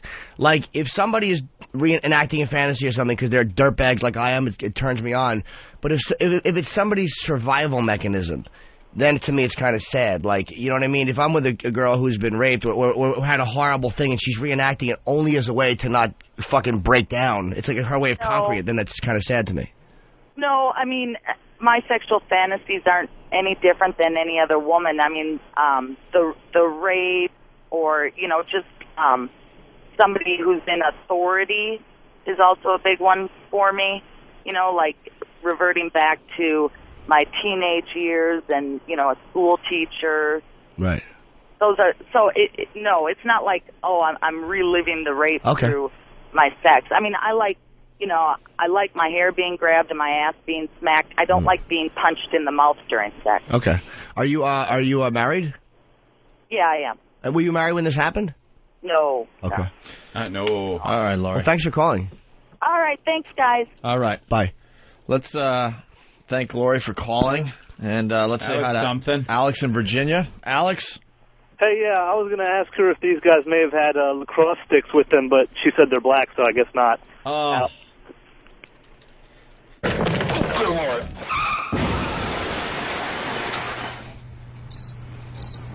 Then he hung up. Goddamn pal talk. What's the matter, sweet angel? All the Arabs came in to jerk off to the story.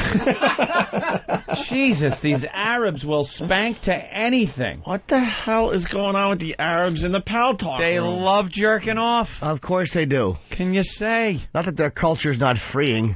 I mean, when you're seeing eyes until you're 18, and then you fucking see an elbow, you want to just fucking eat it. All right, let's go to Amy real fast. Amy? Hey, yeah, I just wanted to say that Julie woman is out of her damn mind. I was raped for a couple of years when I was a kid. I was really young, like started when I was like 11. And I'm at the point now, I'm going to be 21 actually on Monday, and I can talk about it and I can tell people what I went through. And, it doesn't... The Lori woman was exactly right when she said that, you can't be a victim forever. You have to accept this and you have to know that, it had nothing to do with you, and you have to be able to talk about it. And how she was saying how she is sexually, I'm exactly the same way. And it's Where do you really live? Funny. Pennsylvania. You're 20 and you're promiscuous? Very. I like you. I like you too, Jimmy, actually. Jimmy's email address is... don't. It's not important. YellowTreats@AOL.com. Yeah. You don't need to write to me there. Yeah. But no, see, and Julie's not. Look, Julie, I have no problem with Julie. She can't believe that people would be that honest. What's wrong with that? I just didn't like the way There's she didn't people out believe there Lori. that have horrific things happen to them, and they're not going to call a freaking national talk show and talk about it openly. No, I don't think Julie was far-fetched with what she was saying. I didn't like the way she said, I don't believe Lori. Like, that was the only problem I had with it. No, to call up and say that somebody's full of bullshit is totally not appropriate. People handle things differently. What's your name, sweetheart? Amy. Amy, okay. Sorry. Yeah. If you don't agree with something, you don't say, oh, you're full of bullshit. There's ways of going about that, and that just wasn't cool, and that's what pissed me off and made me call. Who was the person that did who did rotten shit? Was it a family member or a friend of the family? It was actually a guy who was close to my age who lived across the street from me. Oh, so it wasn't an adult. It was not that makes it any better, I guess, but... No, it wasn't. Actually, it makes it a little more twisted because I have to wonder what was going on in his life. Right. For him to do some sick shit like that. Now, Does that you said you're kind of like she is? Did that something that helped develop fantasies in a certain way, or is that like kind of push you completely away from that, like when you're being sexual? It's hard to say because it happened when I was so young, and I didn't really have any sexuality at all when it was happening. But I can definitely say that immediately after that stopped, when I was about 14 or 15, I did become very promiscuous. Because it had kind of taken away all the meaning behind sex, and so it didn't matter, and I'd do it with anybody. Older people my age, didn't matter. And then I fell into a more serious relationship, and I was really screwed up.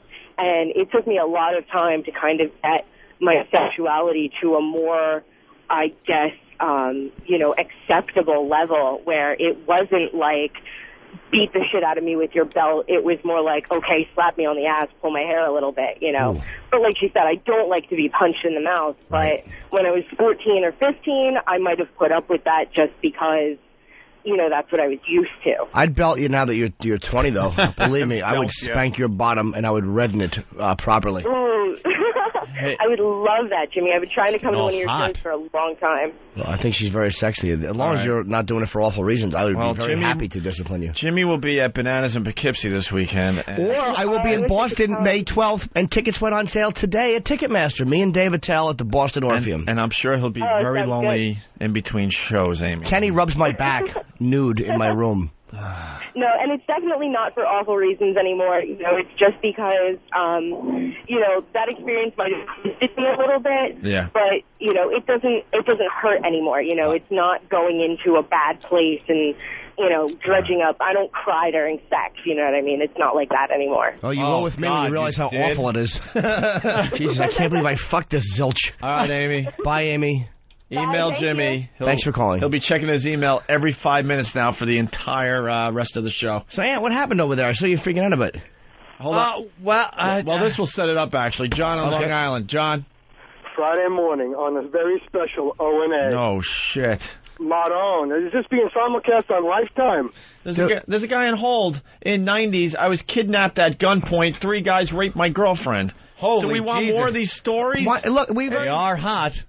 We very rarely go down this road. I don't think it's... And then Anthony, just shut down Pal Talk because why? Oh, you think I want to turn my head when we're touching on, subject matter we probably haven't touched on ever, and girls are telling some stories that are a little shocking. Some people might find them hot. Jesus. Well, I'm being honest. When you take the tragedy out of the mix, there are pornos that are made with, same subject matter. Yeah. In the words of Homer, it's hot because we don't know them. Right. Exactly. It's one of those things. So I got to sit there and then look at Pal Talk. Boring. Anthony, move on from this subject. Like some dickbag is telling us what we should fucking... They're directing the show from Pal Talk. So I said, you know something? I typed, fuck you all. Boom, close the room. Good. Bye. Go find Bye. Now you can sit and not fucking listen on Pal Talk. Go subscribe now. There you go. Subscribe to fucking XM you want to hear the show. Or if you don't, flush it down the toilet, buy a Sirius, and go take your mother to the fucking Bronx and have 5 black guys rape her. That's what amazes me about this radio show. Then go find a morning zoo. Who's turning off their radio? Move on. Hey, Anthony. Opie, thank you. Mm-hmm. Anthony, move on from this subject. Oh, well, Dickface3 from fucking Pal Talk has told me to move on. Guys, stop the conversation. Let's move on. I know some of our listeners are very spoiled. Oh, by the way, when someone else opens my room, I get a message that says your room was opened by, because some admins have the ability to open the room. If I see that admin, I don't care who you are, how friendly you are with the show, you will be banned permanently from the room. So you best reclose the room. It is not being opened for the rest of the show.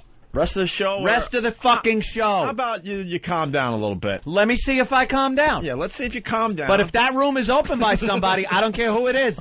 Banned. What the hell happened? I'm going to check right now to see if someone opened the room. If someone opened that room, Anthony is going to take his shirt off and sweater so he can reach the keyboard, and he is going to fucking ban you. Oh, shit. You bet. Let me see. Let me see. What if happened somebody... to you, Anthony? I don't know.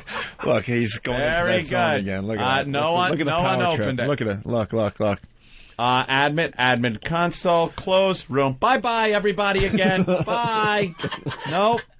Don't you open that fucking room. Here's the thing, and now let's clear up a thing. People are going to think, what, they can't be criticized? Exactly. Right. You know, people like to speculate. Yes, Jimmy's absolutely right. Would you like to be all praise? Yes. It's what we want. Damn, that gym was good today! Exclamation point. That's right. Did you hear Ant's joke about? Then ... We have fragile egos. We certainly do. Why else do you think we take a call every once in a while where it's just them praising us? Yeah. You know what? That's just to build us up a little bit. Do you understand? We put the Pal Talk on so people can watch, join in, and enjoy the show. It doesn't make you the fucking producer of the show. We have a... Oh, okay. Well, maybe all right. Pal Talk could do that job. Look, we're looking for a producer, but but to look over there as I'm trying to listen to that woman's story and just see boring, move on. What? Because it's not entertaining you personally. Holy shit! But as far as radio goes, oh my God, turn that off. The woman's talking about getting a train uptown, and then 5 black guys luring her into an abandoned. You know. I hate to say this, but my God, was she asking for it? You know what it was? Jesus Christ. Just come on, ladies. A little thought. I can't wait for the video game myself. You don't want to be... San Andreas. You're taught that you're not supposed to be judgmental. You're taught that you're not supposed to be... Well, and she said her gut, though, did tell her. Right when she says that, all I'm thinking is, how stupid. And, you know, maybe this is awful of me. And I'm just thinking, oh, my God, what woman is putting herself in this fucking situation? And she brought us right in. Who else wasn't on the train with her? Seriously. Yeah. I'm not even trying to make a joke. Like, all of a sudden she's saying, uh-oh, and she's on the train realizing... Now you're looking... She's looking around. There are days we know we stink where we deserve the, move on, try something new, be funny, but... That's what I don't get. When it's like radio gold like that, no one's turning off the radio. Does it have to be a fucking dick joke or something? Or can't we just talk about a subject that pops up? What do you think? What do you think? This was on a prep sheet? Hey, take the rape call. Yeah, that was scheduled for this time. It's not the way this show works, assholes. And that's why we're great. That's right. Subjects come up, we roll with it. Easy come, easy go. And by the way, why would it be on the prep sheet? That would require prep.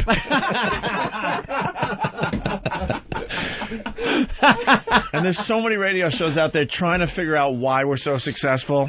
This is it. This is the reason, because we don't prep. We don't. We just go with the flow. You have to be brave enough to just go with the flow. Go with it. We don't have a schedule. We don't have sports that we go to or a weather break or a news break. Right. Also we might go, let's talk about sports. Right. And then we do. Mm-hmm. That's what we do. That's how it works. And it's interesting to listen to. I mean, how do you not want to hear? I mean, we goof on everything. We're garbage. But a woman's talking about an awful thing like that. What are you going to do? Not want to hear it? Hey, that's boring. Come on, man. And don't worry, Opie had his finger on the laugh button. And it was ready to go. We were close. It was closer than the Cuban Missile Crisis. Yeah. I was fighting with myself like I've never fought with myself before. But then we figure we take the other way. And I'm looking around the room. I'm like, Jimmy, and he's like... I'm like, Anthony... listen to the story. And then there was a part of the story where I said, you know what, I can't do this. Yeah, I was right. I got to be honest. I'm like, I can't. There was a perfect spot for it, too. I know. Yeah. Oh. I think it was when she said I got beat by and they threw me out the window. And there was silence? No, but when she said she was getting beat by a pipe. The pipe? That's when I backed off. I'm like, you know what, this is just unbelievable on its own. And I totally expected to hear De Niro. I was dying. I saw your finger over the button. It was shaking. It was shaking. I was dying. It's like you lifted that red cover up. It started blinking red. Meep, meep, meep. Get on the hotline. We're at DEFCON 1. Hold on a second. I just want to look at Studio 54 that just wandered in. That fucking shirt. What the hell? Iraq, put the camera on it. Oh, that's right. You can't fucking see it. It's a black, shiny shirt with like silver, awful tribal markings on it. Yeah. Oh, wow. What tribe would that be? The fucking Cherokee cocklovers? That is awful, that shirt. Perhaps that's who came up with this. This is another eBay special. I love it. I'm really enjoying these You're less shirts. than a year away from wearing bow ties. Maybe. That's funny. I only heard bow ties. A year away from wearing nothing. Why would you It would be an odd way of dress. Yeah, it's odd. I'm not, I don't know. Is the bow tie thing gay? I don't. That was the only one I had today. I'm sorry, Opie. I have to crash you. Oh, but I don't have anything else today. That was the one I wrote. That sunglasses perched on the head in that shirt. Oof, Jesus Christ. It's my look. That doesn't say apartment on 23rd Street. Nothing does. Oof. And I brought in a new Ramon promo though. Oh, that's great. You did? I did. Well, let's listen to the new Ramon. 1995. Exactly. Get out of here. Hey, how did you put that on this morning? I should talk. Exactly. Yeah, At exactly. least this wasn't fucking painted on. Notice you and your green body paint. Notice the irony going on. That's not even a sweater. He was at Ozfest last week and they painted it on and he left it on. Sweater has nipples. No, I wear an undershirt. Hey, just so I can learn from my mistakes, maybe become a better comedian, if I said he was a year away from wearing an ascot, would that have been ascot is good. To me, ascot's a faggier thing, because a bow tie, honest to God, I think of Nation of Islam. I think of like... I was thinking like more tuxedo, so classy wear. Yeah, or I like would have said ascot, would have gotten... Ascot. Yeah, maybe a kerchief. Maybe a chuckle at least. A kerchief would have worked, like Charles Nelson Riley used to wear. A dress would have made us all sad due to the reality of it. What's your Ramon promo, Steve? Oh boy, who cares? It's a new type of Ramon pump. I'm really trying to experiment, so I'm working on another one right now. You can say that again. Thank you. Good. I'm trying to experiment with new things. He doesn't even understand the Ramon thing has morphed into something with Jimmy, and we don't need the promos anymore. I don't know. I like the idea of, because it is Steve's creation, and it is Steve's life. He is Steve, and I believe, who was it that named Steve from Yellowstone? I won't even take credit for that. It was Derek. I'm calling in from that room, and I'm like, I need a name, Steve, and he goes, from Yellowstone. And I'm like, there it is. So fucking Derek, good job. No credit. The bear. Very good. All right, Derek came up with the name. You want to hear the new Ramon promo? Okay. I would love to. Please. Trekking through the Himalayas is quite exhausting, but the views are breathtaking. So tired, so famished. Great Scott, my Sherpa has collapsed. Ramon, fillet this Chinaman. I kind of like that. That was all right? I kind of like it. I like the Ramon. Chinaman. Fillet this chink would have been better. But no, he wouldn't say chink. All right. Who wouldn't? Deep voice guy. Oh, you're right. I apologize. New development. My apologies. New development. You hear this? Yeah. What's that? So tired. You hear that? That is somebody streaming the show on another channel on Pal Talk. I am taking his name. You are now permanently banned from when we do go back. Right there. Copy that name down. Give me a pen. Give me a pen. Somebody give the boss You a will pen. never. The boss needs a pen. 6 pens went flying at Anthony. This new power trip. There you go. Is really scary. All right, John K3U. He's streaming the show. You're now banned from the live room forever, and I'll keep checking back. Whoever's streaming the show gets banned. I'm sure you I will. don't take shit. I'll say you don't. There you go. Next, anyone else want to be in line? Anybody that else? That fucking Opie and Anthony fan room is not streaming the show. Oh, give me a pen. Give me a pen. Give me a pen. That's right. Whoever gets a fucking mic in that room is banned. I swear to you, I don't care how friendly you are with me. Gone. This fucking man and his short sleeve sweater will fucking ban you in a second. I'm not kidding. He's practicing speeches in front of mirrors again. Of course he is. Yeah. You all right, I'll Ant? check in. Yeah. I am fine. I got that name. I see you got the info. Banned. That's great. Banned. Hope you enjoyed the show on Pal Talk. You'll never see it again. All right, let's... Ow. Bastards. Let's take a break. You got to rule with an iron fist. All right, listen. Tyra, South Park, all aboard with Rosie O'Donnell, the gay cruise. The gay cruise. We learned some very interesting things about gay people before the show today. One of my regrets, I don't regret a lot of things, but I wish I hadn't badmouthed Rosie on Tough Crowd. Why? Because she was really nice to me when I met her, and when I heard when she's done with her show, I mean, her show was kind of like, ugh, but then she's fucking bashing Michael Jackson. It's like, God damn it, I like her. I really do. But she not for any reasons of anything, other than the fact that I like Jimmy, get the fuck out. No, she's you're banned. Banned from the show. No, because she's just because she's fucking when she said that I didn't talk to Michael Jackson. I don't speak to pedophile. Like, she just fucking is brutal. Hey, did she come out of the closet on her own show? She came out after it was over. I would have had so much respect for her. I understand how Hollywood works and entertainment works. So, you know, that would have been a death sentence if she all of a sudden started telling those fat housewives that believe that she really is in love with Tom Cruise that she's gay. But when she knew the show was ending, like the last week, the last few shows, I would have had so much more respect if she did it then. She was done with that project. I don't know. She might have, Hope. I shouldn't remember. But it's like, that's why I don't have respect for her. If she did it then, that would have been cool. It was like that chapter was done, that project was done, and then it's like, all right, it's time to tell the world. The week she came out, we were doing Colin Quinn's show, and she actually was on the panel. Remember we would do that town hall thing? We would all sit there. I didn't badmouth her on that one. I mean, on a later Tough Crowd. This was the Colin Quinn show. And I remember she was saying something about, Colin wanted to do a sketch with her about something, where, like, she was trashing him as a husband, and she's like, look, I just came out. If I start doing this, they're going to think, oh, great, she's beating up on men already. Like, she didn't want to do it because she was like, I just came out of the closet, and it's just going to sound stupid. Yeah. So it was like that recent. I don't know where that story's going. Probably nowhere. But besides, she is saying some great vicious stuff, man. She's got some major balls on her now. Yeah. I don't like her agenda-driven shit that she gets into, though. Like, it's great, yeah, the Michael Jackson thing. She confronts him as a pedophile and is brutal on him. That's fine and everything. But then she gets a little too political and a little too high and mighty with her politics. Okay. You can have an opinion. That's fine. Have an opinion, you trade little ideas back and forth, but she is so adamant. That whole fight she got into with... I agree, Tom Selleck. Yeah. When she had him on the show about gun control.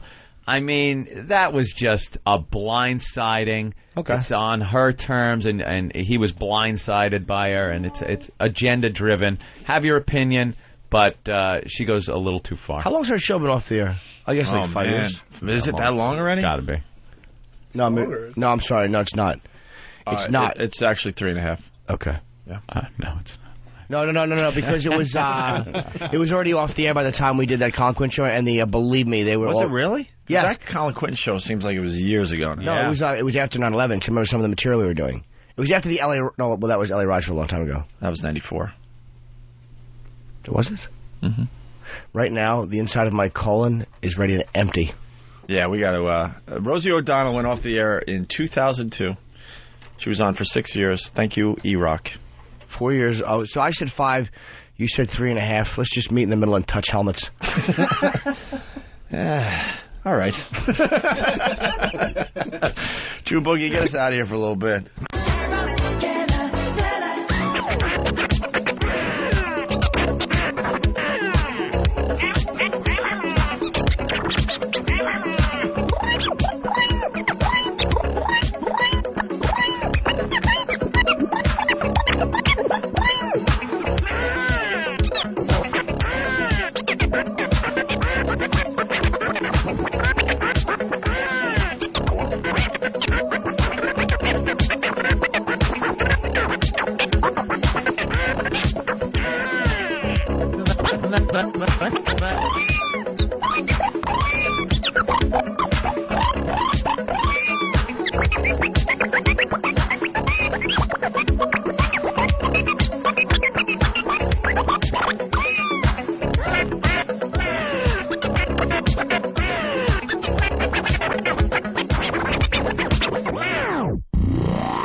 XM202. The Opie and Anthony Show.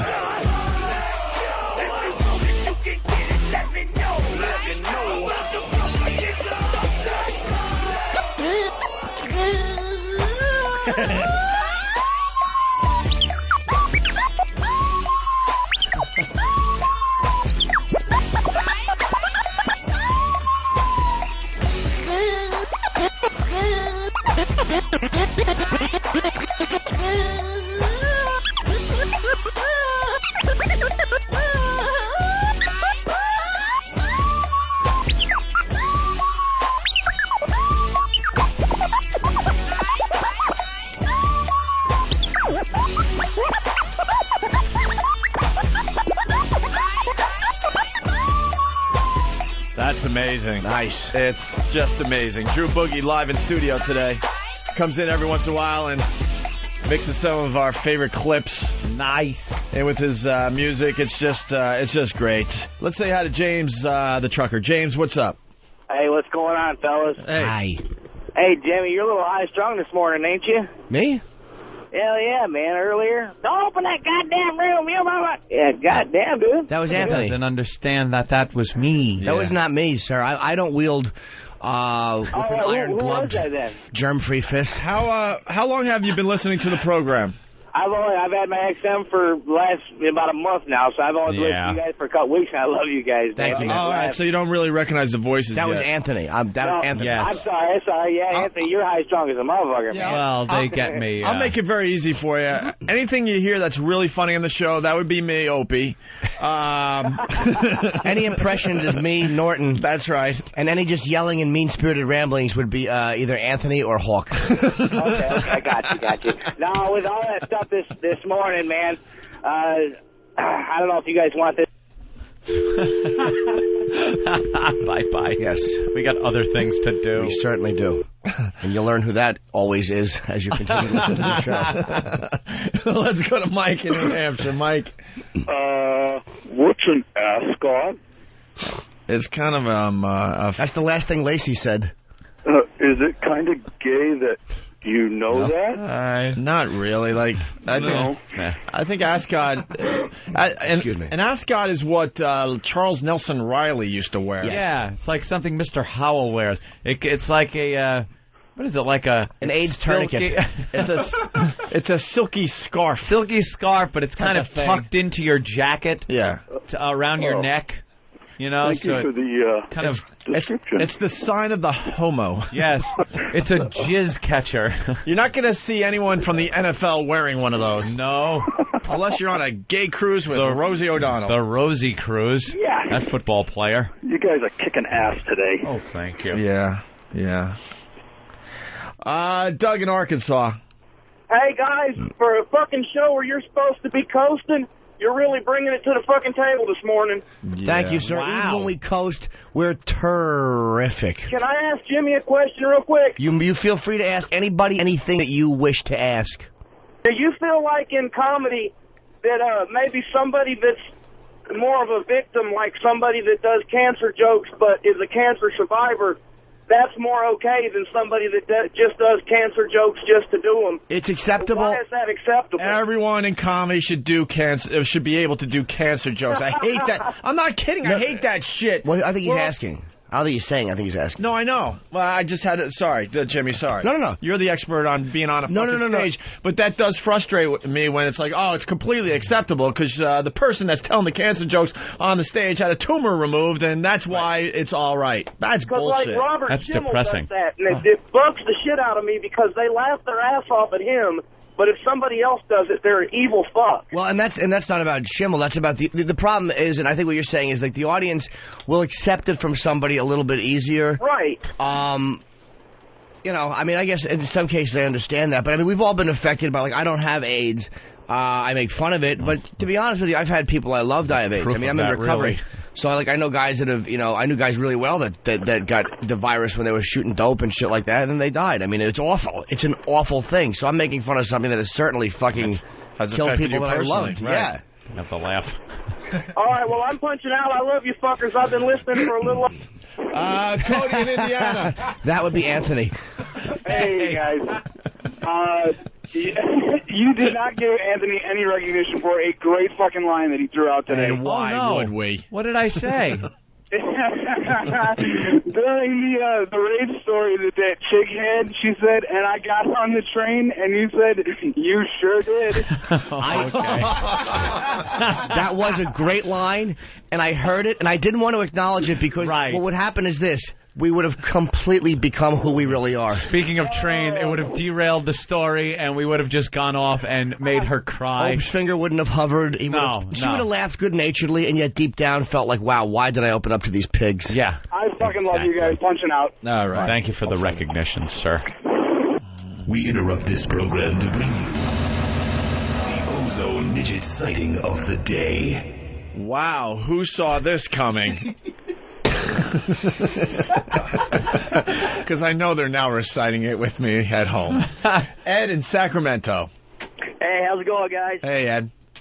And I got a dwarf site for you guys. There's a guy that works on my job site.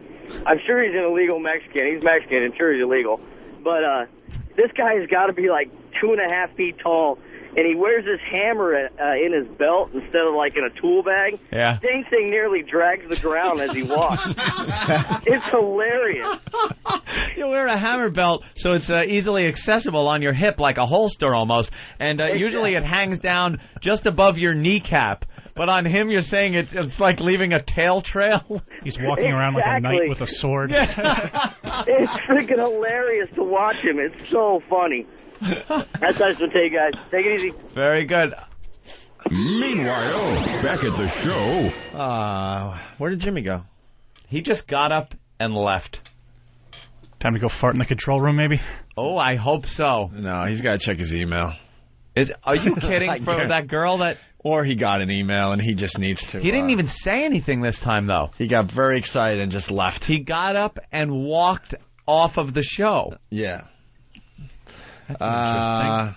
Let's see. Hello, who's this? Hello? You're on the air. You're on the air. Yeah. Hello? You didn't push the button. Hello? Hello? Hold on a second. All right. Something going on. That's it. Who's this? Hold on a second. I can't hear you. I can't hear you? Why can't he? Yeah. Gee. All right, well, let's blow off that guy. We interrupt this program to bring you the Ozone Midget sighting of the day. Who saw this coming? Hello? Hi. This is Bonnie McFarland, and I have a midget sighting. I just woke up and realized who I married.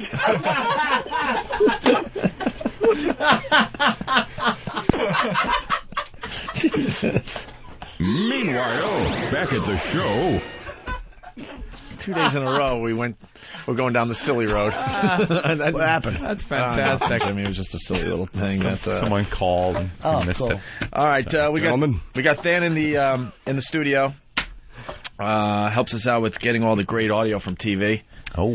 And I saw something, and I go, Fan, please get this for the program. I'm obsessed with Tyra Banks. I'm so obsessed, and not many people are jumping on this bandwagon with me yet, but she is this just hot piece of ass. We all know that. But she has the biggest ego, and it has to be all about her. She doesn't even acknowledge that anyone else is walking around this planet, basically. And she's a crazy person. Yeah, she's got a talk show now. She's got America's Next Top Model that she does. So she's got 2 really hot TV shows right now. Mm-hmm. But somehow, some way, she always brings it back to being about her. Right. It's all about her. Tyra. And she did something on America's Next Top Model that just made me laugh my ass off because it just proves my point. All right? That it's all about her. Yeah. Should we just... Is it best to just play the audio or explain what's going to happen here? Well, we could play the audio and then explain it, perhaps. You think? And then play it again. Okay. It'll use up more time. And that's what this show's about, especially on Coasting Friday. All right, well, Tyra Banks on America's Next Top Model, whatever. She started her show with this. Hello. How is everybody? See, she has to, I just need to talk more about this. She has to come in, make the grand entrance. Grand entrance, always. All these hot pieces of asses are just hanging around waiting for Tyra to show up. You know how Tyra's going to pick her for the spot of being the next top model. And you know how they work the camera when this is all happening? Like they show the contestants and the door. Right. And then Tyra walks through the door, and their reactions, they're all so happy to see her. Yeah, it's got to be very dramatic. Oh, it can't just start with her hanging out in the room. No, you're in the fucking room. Start the show. With the models, right? She needs like an applause break every freaking show. Of course. Hello. How is everybody? Good. Pressure or anything? What's the hardest part of being in this competition? Not knowing what's going to happen next. Really?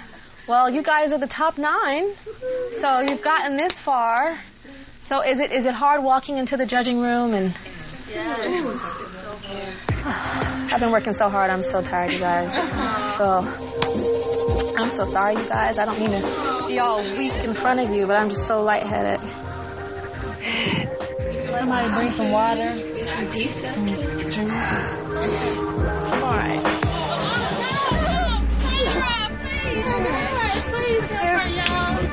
Oh my God. Let's her pulse. Check her pulse. Oh no! I'm all right.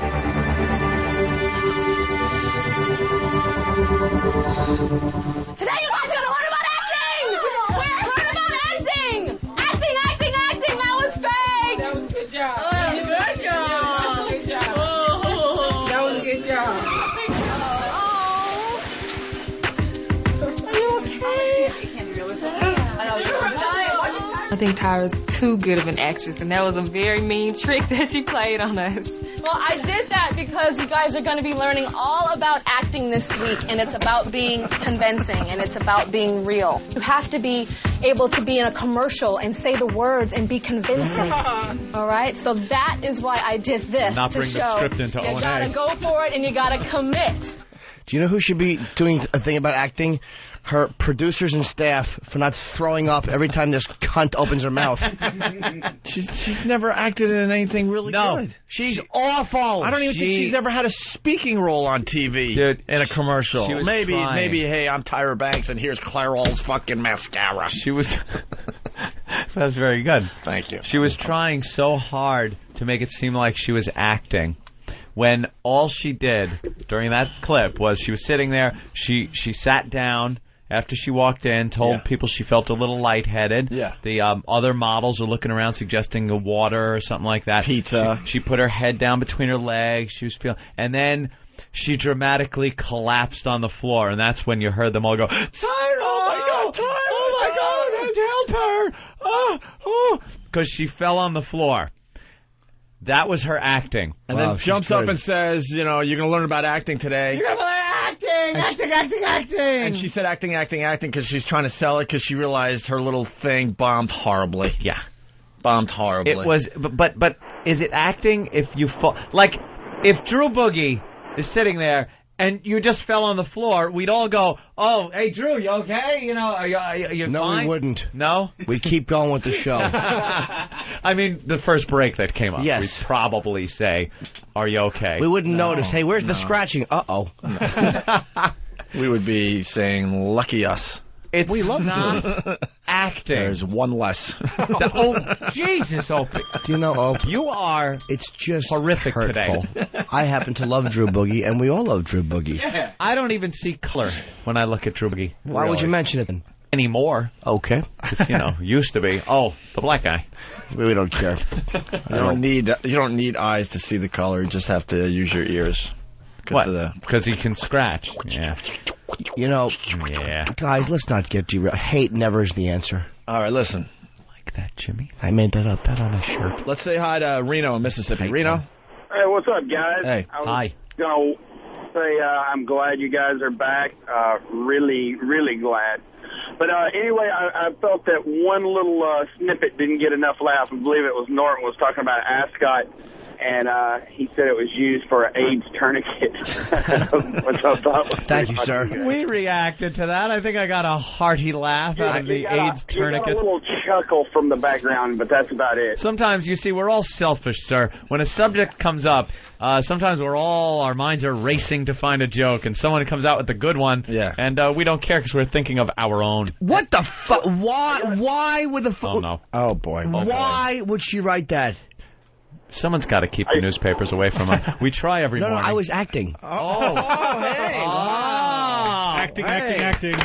Acting. Hey, what's the story on the paper? Here's me acting. Well, I wonder who wrote that. I look up, my eyes open. Who wrote that? Wide open. By the way, getting back to the selfishness and stuff and how the brain works when a subject hits and you try to come up with a really good line. I got actual audio of me thinking. Oh, let's hear a good line. Oh, shit.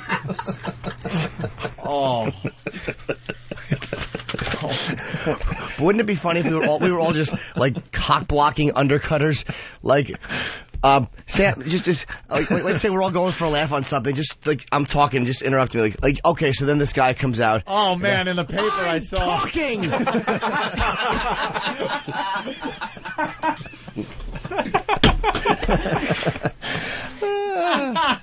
So listen, back to the Tyra Banks thing and the acting. So did you happen to see? Well. See, that was your cue to yell, I'm talking. I know, but I didn't feel like that. But I went, and then realized I'm doing nothing. Yeah, you aren't the guy. Wasn't your line. I'm sitting here reading the paper. Can we play the Tyra bit again now that everyone understands it? So then she falls down, and she got a reaction, but she didn't expect one of the dopes to start crying uncontrollably, so then she has to calm her down. Ew. So it backfired. Hello. Hi. How is everybody? Good. Pressure or anything? What's the hardest part of being in this competition? Not knowing what's going to happen next. Really? Well, you guys are the top 9, so you've gotten this far. So is it hard walking into the judging room? And Yes. I've been working so hard. I'm so tired, you guys. So I'm so sorry, you guys. I don't mean to be all weak in front of you, but I'm just so lightheaded. Hook. Somebody bring some water. I'm all right.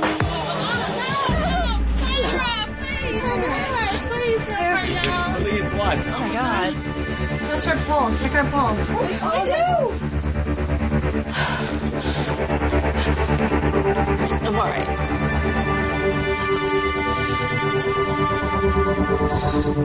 Today you guys are gonna learn about acting!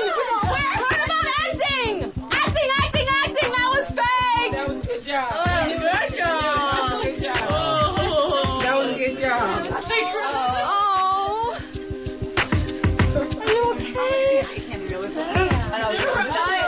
I think Tyra's too good of an actress, and that was a very mean trick that she played on us. Well, I did that because you guys are going to be learning all about acting this week, and it's about being convincing, and it's about being real. You have to be able to be in a commercial and say the words and be convincing. Say the words. All right? So that is why I did this, to show you got to go for it and you got to commit. That's true. God, I wish one of those dopes had a heart attack. And died. just dropped dead. That fucking emaciated whore model heart just stopped beating. Right, that's all it took. A little shock. Tyra, please. Waka. She's laying there fucking drooling out the side of her mouth. Oh, that would make me so happy. Did you get the douche chills, though? Dude, when she went acting, because it was like, good job. Yeah. Yeah, it was really a weird acting moment. It was just like Brando letting out that sigh when he found out Sonny was dead. She should get off a fucking train and go into an abandoned building with 5 gentlemen. We acting, bitch. You know, your mouth acting like a pussy. All right, listen.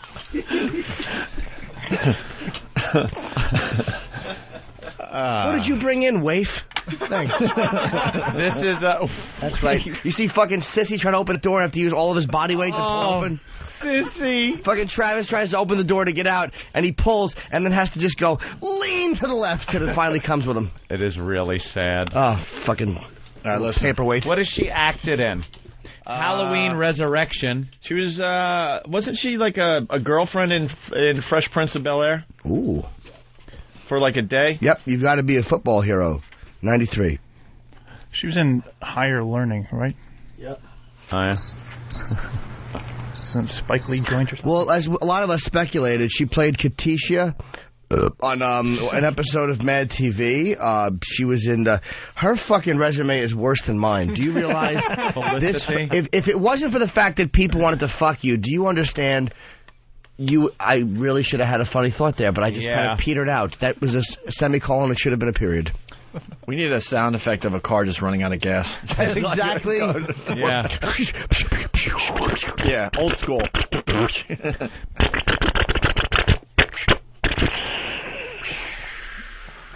When I said we need, I should have just said, Anthony, could you please? No.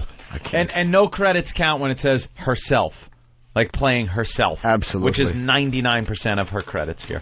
But she's an actress. She acted. She fell down on the floor. She was on The New Price is Right in 2006. Skinny horse. She played Bob Barker's microphone. All right, let's... so then Tyra Banks does this talk show.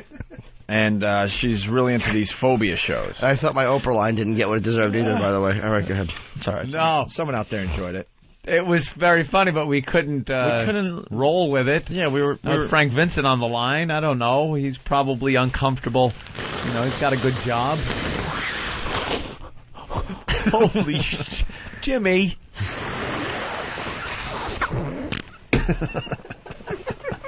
I understand you need blow your nose, but right on the microphone? What? The tissue, you were blowing your nose directly into the mic. Too bad. Let the next show deal with it. Hey, Fez.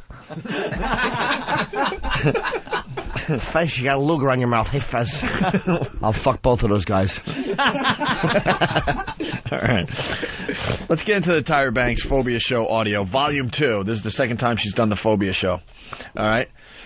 Basically, she brings these dopes in, and they got these weird fears. And then Tyra, because she's an expert at this. Dr. Tyra steps in and uses her expertise to try to get these people over their fears. Right. So there's a fear of styrofoam. Styrofoam. A fear of garden gnomes. Stop it. Because they're on every front lawn. That's not true. Right? Tell me you're kidding, and you threw that one in as a joke. And then the one I saw, fear of ovens. Fear of ovens. Well. Make your own joke, please. Yes. Please make your own joke. They own broadcasting. So Here's Tyra's intro to the Phobia Show. All right, everybody. I recently did a... Making it about her. Thank you, Than, for writing that in the clip, because, yes, once again, she turns it around and makes it about her again. Because the show should have been, I helped some of my viewers get through their stuff. Right. She doesn't mention them once until, after she talks about herself. Go. All right, everybody. I recently did a show that was incredibly difficult for me. For her. And on that show, I finally faced my fear of dolphins, and that was one of the hardest days of my life. And since that show aired, the emails and phone calls and letters... Is there anyone with me how this is so ridiculous? The dumbest fear ever is the fear of a dolphin. Dear Tyra, please help me. I have a fear of being blown by 3 girls at once. I don't think my heart could take it. Well, you just sit in that chair, little Jimmy, and let these 3 come over here and help you. But dolphins...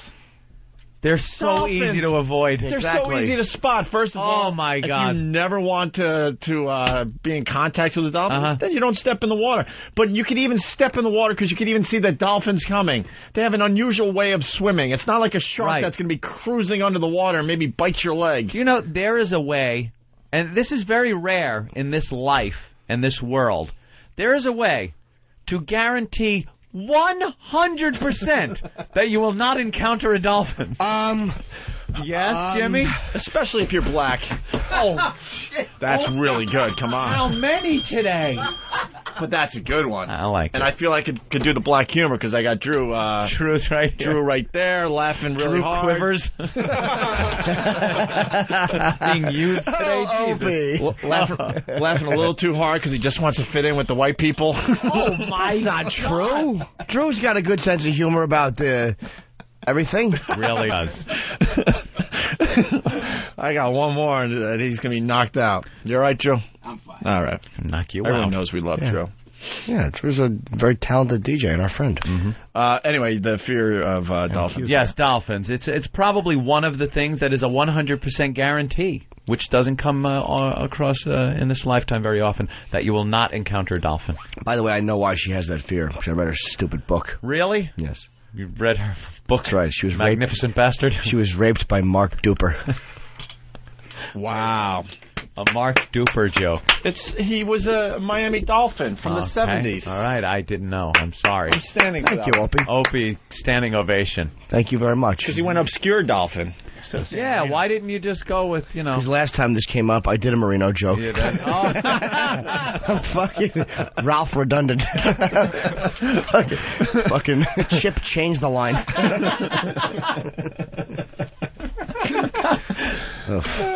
All right, so why does Norton just repeat his lines? We're never You want me to ban somebody? What? I think you wanted me to ban somebody that was being evil to you. No. I'll do it. No. All right, so the dolphin thing, which I can't get past. No. I just can't bet. It's a stupid fear. And she makes it so dramatic. It's a I got fucking over my dolphin. fear. All right, everybody. I recently did a show that was incredibly difficult for me.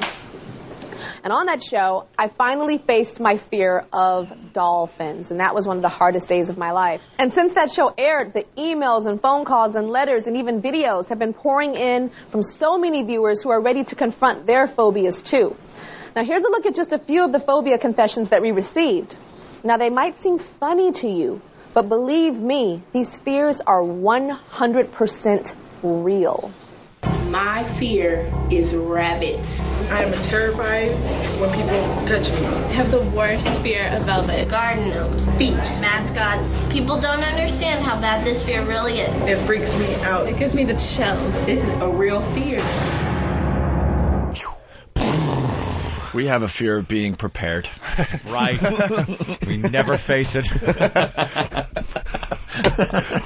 Ben has a fear of actually seeing single.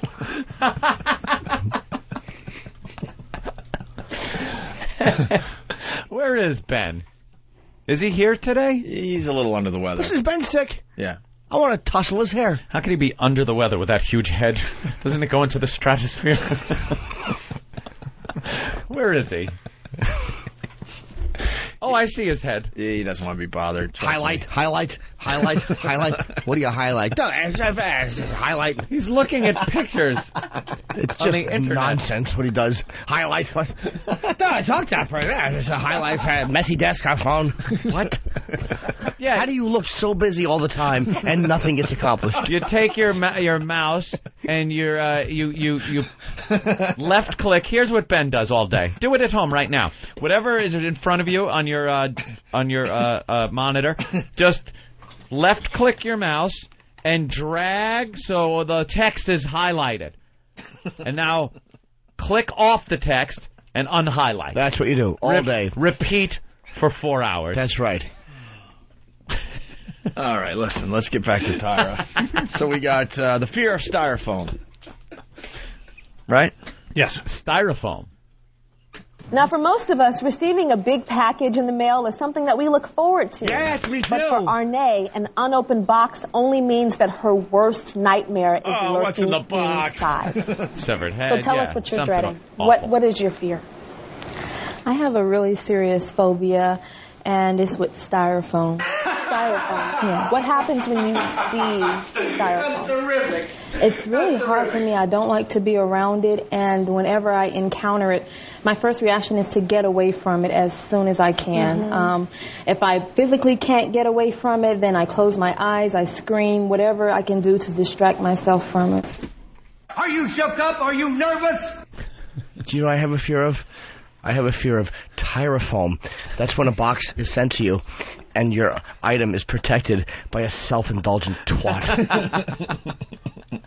Oh, no, there's styrofoam in the box. I really didn't know where I was going with that one. I liked it. Thank God it landed on funny. Yes. I'm going to start whispering my punchlines. Just to make you listen. All right, ready for more of this crap? Yes. Why do you think you're so scared of styrofoam? I've been dealing with it for a really, really long time, but I can remember being about 5 or 6, and my grandfather chewed tobacco. And there was all these spit cups around, you know, and I'm always seeing these little styrofoam cups. So I'm like, chew tobacco and spit it in the cups. I know. So there's these styrofoam cups everywhere, and my mother's going, don't touch it, don't go near it, you know what I mean? So I'm hearing this, don't touch it, don't go near it. And so I'm just kind of like, from you think then maybe on, that's where it came from? No, here's where it came from. Yeah. You were on the right track.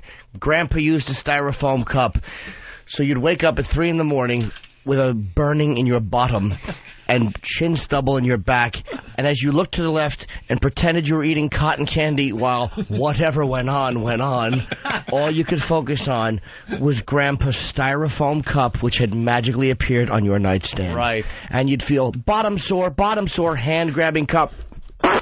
Bottom sore, cup put back. I look forward to the Drew Boogie remix of that. Wow. You heard the rhythm in there, right, Drew? I like that. I can use it. I didn't mean to make it hot, but I think that's what happened. Well, let's say hi to Eric in Jersey. Eric. Good morning, boys. Hey. Good morning there, Joaquin Norton. Hey, that's good. All right. No, I like that. No, I like it too. I have a cleft palate. I have a birthday. I believe her whole audience have a phobia, jobophobia. Her whole jobophobia. Oh, that's funny. I wanted to smash him because he said, I believe her whole audience have a, but then he had a good. That was a good line. Amy, Poconos, what's up? Hey, what's up, fellas? Amy! I was just wondering if anybody ever noticed. When Tyra speaks, doesn't it sound like she's like a guest speaker at a fucking preschool talking to a bunch of fucking 6-year-olds? She does, because everybody is so far below her that they are children. Yes. Yeah, you got My wife loves them shows, and I can't fucking stand it. It's dumb whore. Both of them. What were you going to say, Than? Once she starts coaching people through their little exercises, it really gets very condescending. Oh, good. Which we get to see here. I love it. They went to a styrofoam factory. Well, it's factory. Yeah, sorry, I forgot the lie there. All right, because I saw a factor. Tyra's formula is: you're afraid of something. Let's get the largest amount of that thing and put you near it, or in it, or on it, or open it. It couldn't just be a couple of blocks of styrofoam and here, hold this here in the whole studio. ceiling has to collapse with styrofoam. Yeah, we're taking raining down on you. Styrofoam factory, which just pumps out like house-sized blocks of gigantic styrofoam. blocks that fill the room, and it's just like I was kind of a little frightened. Now we mummified her in styrofoam and beat her feet with a rock.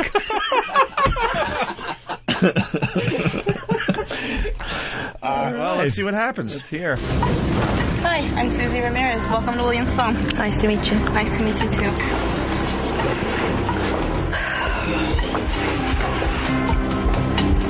You can just see how overwhelming it is for Arne to even be in the presence of styrofoam.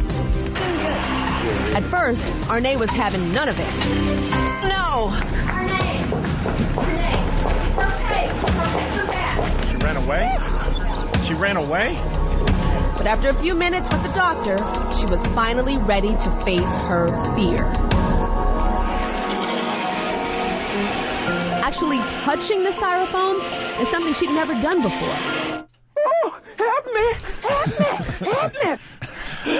Audio of her running away. She's in a styrofoam factory, so where's she going to run to? Exactly. Let's go to Jeff in Florida. Jeff? It's got to be a safe place to work, though, huh? Yeah. Certainly. Like, a whole big, Hold on, Jeff. pallet full falls on you and you all laugh. And if you need to move the location, like say you want to move, you don't even need to pack up the factory. Just send it as is. Put an address on the front of it and ship it out. Nothing gets damaged. That's right. I'll walk the line. I'll walk the line. Jeff, Florida. Yeah, why don't you walk the line to a plastic surgeon and get that fixed? Why don't you have your face fixed? Holy shit. Marry me. Marry me. No? All right. I'll ask you on stage. Because you're mine, I walk the line, marry me. What, disappointed you didn't win the Oscar? You fucking birth defect face? Ugh, you should do the head spin in front of the Viper Room. Hey.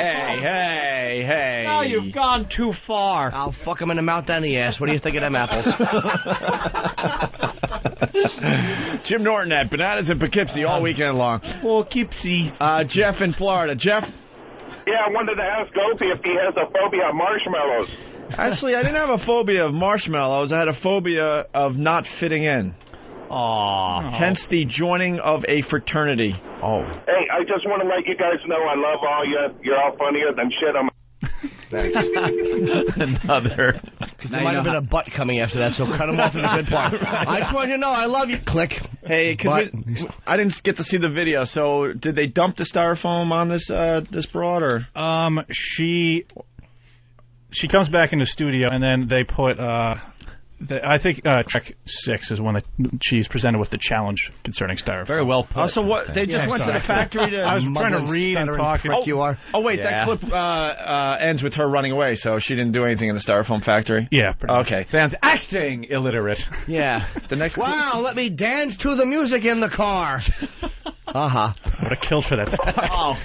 You would have killed yourself if you got it. Good for you. You're a comic, not a fucking commercial. You're not a product hawker.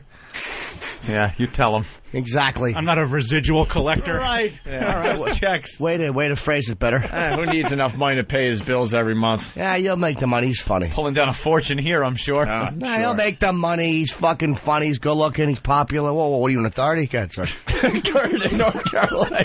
Hey guys, what's going on? Hey, thanks for pardoning the Pal Talk Room, by the way. So anyway, yeah, I'm just calling to say, hey, I'm doing the dishes, real big fan and all that, and I just hold on.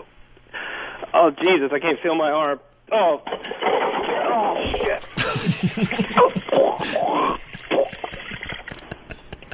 I was acting. Oh my God. Oh my God. Oh wow. Wow. Dude, you had me. Wow. I was looking for a phone to call someone. Hey, Tyra, I love you. All right, see you guys later. Take care, man. Thank God you're okay. Hey, Thank God. I might have to break out some of my acting chops today. Spuds Buckley? Oh. Damn it. I want to see Spuds. I see. Guy had some good Foley work. I see. Some good Foley work. The guy on the phone. Yeah. A horse. How'd you do that? I'm so unmusical. It's a little rhythm. 1, 2, 3. 1, 2, 3. I have the Mabel King A horse. little paradiddle. If this Mabel King. I just don't know how to do it. If this was a horse, McCartney would marry it. Oh, my knuckles hurt. I hurt my knuckles. I walk the line. Yeah. That fucking Reese Witherspoon was mediocre at best. I shouldn't marry you. She should marry me. I like how he does both parts. Exactly. You should have won the Oscar. I certainly should have. So I guess it's just them coming back into studio. Tyra. Fan has decided it's time to move back to the bit. Well, I saw Ope was looking at the track list. I'm just trying to anticipate needs. Way to go, little chin scar. Can I please everyone? I applaud. I applaud that. Please. Very good, reining it in. Certainly is. Let's go to this clip. It's called Tyra Makes It About Her. Arne, when I saw you running away from the styrofoam, I immediately thought back to my experience with the dolphins because of course you did. How could you not? Who didn't? Holy! You can say it a million times. You're not going to get the reaction you want. No one gives a shit about your dumb fear of dolphins. I immediately thought about my reaction. If she was afraid of heights and she went skydiving, I'd go, wow, that's a pretty legit thing. Mm-hmm. But just shut up. It's styrofoam. It's a dolphin. Reese Witherspoon should be on. I had a fear of birth defects on mouths, and then I was forced to live with one for 3 months and kiss it on film. Immediately thought back to my experience with the dolphins because I got acclimated with the water and then they were going to bring the dolphins in, and I did the same thing. I ran. What were you thinking when you were running? I just wanted to get away from it. It was like mountains and mountains of styrofoam, like everywhere you looked. And they were cutting it, so bits of it were on the floor, and it was under my feet, and it was... And I understand the sound is something for you, too. Yeah, the it was sound really... of styrofoam touching everywhere. Itself. It felt like I was inside of a piece of styrofoam. Really? It really did. You felt like it was all over you. It was everywhere I turned. And it's not the styrofoam sound. That was the creaking of the bed. Bottom sore, bottom sore. Uncle's cup. No, Grandpa. Grandpa? Was it Grandpa? Yes. It was Uncle. Uncle just peeked in and watched. Uncle was lookout. Mark from Boston saying you guys should help Voss with his phobia of being funny or his phobia of picking up a check. I'll say picking up a check, but Voss is very funny. Voss is very funny. Been very funny, especially lately on the program. He's a good comic. All right, now, what's this last clip? This is where she confronts her fear of styrofoam? Yeah, the Tyra Banks treatment. Okay. Great. Okay. Just stand right here. Now, this is made of styrofoam, but it's painted orange, okay? Stand by me. It's painted orange so that it doesn't look too much like styrofoam. But inside of here is an 18-karat white gold diamond pendant necklace from the Roberto Coin Cento Diamond Collection. And the cool thing is that the pendant necklace also has a ruby hidden on the back for good luck. All right, so there are diamonds inside of here waiting for you. A beautiful diamond pendant necklace. And if you can open it and get to it, that's for you. They really wanted to do it. They would have hid it in their grandfather's foreskin. Yeah. Really get to that fear. Peel his skin back with your teeth, and then take the ring off. Fucking styrofoam. Yuck. Is that really curing the fear? No. What is she doing? Do you think after a while the people are going to catch on and know that if they say they have a fear of something, she's going to hide some jewelry in it? Exactly. Like a fear of a ring ding or something, and just you get a tasty treat, a ring, and off you go. I have a fear of being blown in my Saturn and patting a girl's head and a wig coming off and me going, say! Well... Nowadays, we got to take this crap seriously. That's amazing. Why can't we just say, you're just ridiculous? Stop. Styrofoam? Stop. Enough. Garden gnome girl is... How about throwing her into the ocean and only having styrofoam flotation devices there? Yeah, like those awful life things you see at the pool. The life preserver. That gives you a rash. At the pool, yeah. You get that rash. It makes her... See how fast she overcomes her fear of styrofoam. Right. I'm with you, Anthony. Who's the gnomes, Dan? Are we talking about coming right up? It's coming up. Oh, we got him. But first, Jeff in Ohio. Jeff? Hey. Hey. Oh. Yeah. Don't you have a fear of vacuum cleaners? It's not a fear, but it just gives me the old heebie-jeebies. It gives off the willies. The sound of a vacuum cleaner. And it goes back to my mom vacuuming pretty much all day. Really? Pretty much all day. Lift your feet. Yeah. But to this day, yeah, when I hear vacuums, it's true. These guys have seen it. Goosebumps right away. The hair, like, as they say, standing up on the back of my neck. Because people used to call up. And unannounced, they would. I will remember that next time. They would give Opie like a comment or something, and then they'd turn on a vacuum cleaner in the background. You can't do you can't use a vacuum cleaner if you call up here. It would just bother Ope and upset him. Don't do that. We don't want Ope upset. You know, I think the phones and this show, it's overrated. We're gonna have no listener input. That must by the end of this program. Must really suck. Hey, how you doing? You demand vacuum cleaner? Oh no, I can't take vacuum cleaner. I demand things. Dump out. Pass got me. Shut up. Hey, we didn't get the clip of her like conquering her fear of styrofoam. That was like the setup. It's kind of boring. It's all right. Very good. Okay. Look at that. Dan making an editorial decision that was probably right. Kind of boring. Someone around here is making a decision. Oh shit. Ben is fucking doing highlight forward. Highlighting something and then unhighlighting. He's made decisions. All you see from our view is a bunch of desks and stuff. A fucking creepy Amish bearded intern, and then all you see is a giant skull with what could be a window behind it. It's just a head with an awful fucking hairdo. And occasionally it will turn, and you're waiting for Comet Shoemaker Levy to smash into the side of it. All right, well. Let's do the garden gnomes. Fear of garden gnomes. I'm scared of gnomes. What is a gnome? It's like a gnome is a little mythical character. Mm-hmm. You've seen them on the front lawns and on the Travelocity commercial. A little chubby thing with a pointy hat known as the gnome hat. Oh. And I don't know what they're supposed to represent. Aren't they supposed to like do things? Like each type of gnome represents something else, some kind of power or some kind of thing in your garden. Do you know, Kev? Nope. Come on, you do know. Kevin. Yes, you do. I know nothing. Come on. Nothing. I don't believe it. You have to know something about gnomes, you geek. You fucking do. You probably LARPed as a gnome. You LARPer. You LARPer. Hey, fear of garden gnomes. So, first track, according to Than, Tyra makes it about her. Of course. You said you can't even watch the Travelocity commercials. Those are the commercials that have the little gnome on the commercial. I can't. I'm scared to death of them. I'm just afraid they're going to crawl out of the TV. Yeah. And even talking about gnomes gets to you, because I can tell that even right now, talking about it. Yeah? Tell me why. It's just, I think it's... Oh, my God. It's very nerve-wracking because I've been teased and tormented about it. for a long time. Because people think, oh, it's a gnome, it's something to be, made fun of. Just like with me with dolphins, people make fun of that. And it doesn't mean that it's not real. They think, oh, I can make fun of you and maybe you'll jump, out of this fear. Yeah. Yeah.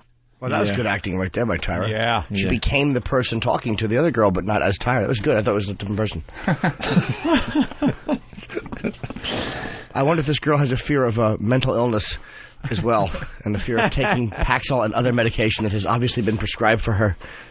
If you're crying talking about gnomes, you should just have your fanny pinched. Gnomes. Does the world really need you? No. Again, dude, I swear to God, you need Will Sampson and a pillow. Why didn't I say Chief? Why did I have to try to be fucking too smart and say Will Sampson? But now that you said Chief, we all know. I know, but it would have been funny. I just spoiled the joke. One Flew Over the Cuckoo's Nest. I know. A brilliant film. It really was good. It's pretty much something you can keep away from, gnomes, right? Yeah, no garden. Who the fuck has a garden? Away. I mean, they're not going to wake up and be like the Burger King guy just sleeping next to you, which I have a fear of. I know. Where the Burger King. Can we please find out where this lady lives and just pile as many gnomes as possible around her house? Just a bunch of little green guys. Here's the next clip. Practical jokes, Stan. I didn't see this. This is some of the jokes people play on her involving garden gnomes. Oh, sweet. So what happens when you see a gnome? I start shaking really bad and crying. It's it's terrifying. And tell me about some of the practical jokes that people have played on you. My sister, her and my brother, they would tell me that, oh, we heard the yard gnomes walking around outside, and then one morning put them in my bed. My brother has put them in my shower one night. And it's just my boyfriend chased me through Walmart with them. Scumbag. How do you not love the boyfriend? Yard gnomes. What a prick. Yard gnomes. Is that what your father called them? Hey, Prozac from Whackbag wants to be part of the show today. Prozac. Yeah, you guys are a bunch of fucking hacks, man. Come on, you bunch of Howard wannabes, man. Get off the fucking radio. Come to Sirius. That's where you belong, and you're gonna fucking bomb there too, man. Oh boy. I'm just kidding.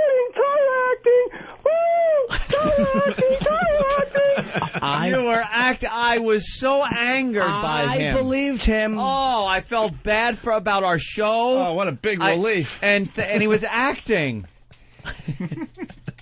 Hey, let's go to Greg in D.C. Greg. Hey, guys, I was trying to find out if your interns and other employees have a fear of positive reinforcement.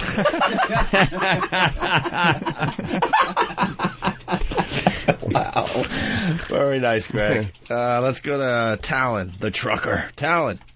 Yeah, Anthony, don't you have a fear of boogers? And is this the Tyra Banks show or the Zoolander show? Because she's fucking stupid as hell. Here's how... Thank you. Let me get that in. Yes, the Zoolander show didn't need a dash after it with an explanation. All right, let's go back to the fear of garden gnomes. I'm scared, Opie. The source, of her fear. Do you know why you're afraid of them? I think it goes back to when I was younger, like 5 or 6. I wanted to be a big girl and hang out with my sister and her friends. And they were watching the movie The Leprechauns, all those movies. And it's about a leprechaun who kills people to get his gold back. So that and the Billy Goat Gruff story. Is that like Aesop's Fable or something? Yeah. The big bad troll lives under the bridge. And in the same year, we went to a haunted house, and we had to cross a bridge, and someone reached up and grabbed my foot.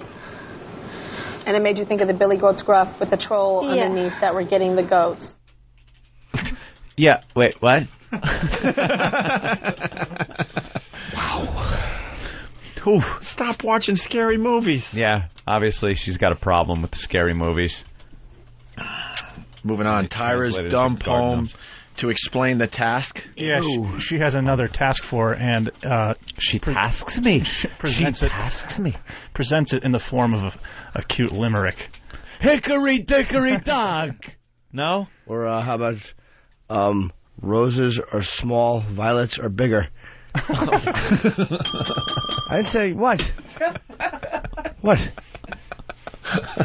Well, I'm not a good poet. No. How are you feeling right now, knowing that you're probably going to encounter some gnomes right now? I'm very scared and terrified. I'm very scared and terrified. Well, you're really brave today, okay?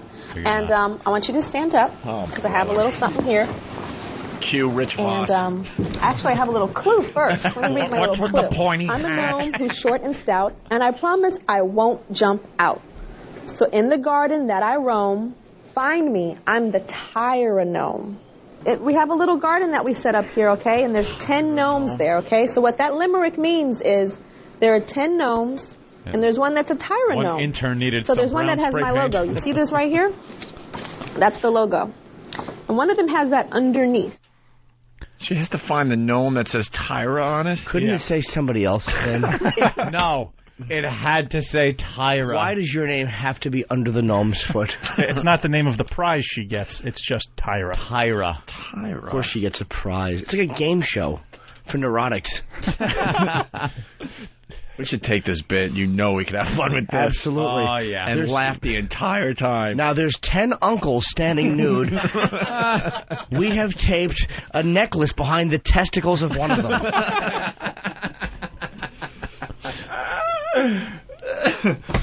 All right, well, here's Tyra. She's, what did you write here? Tyra's a condescending ass in this clip.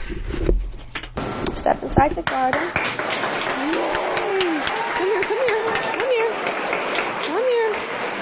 Dog.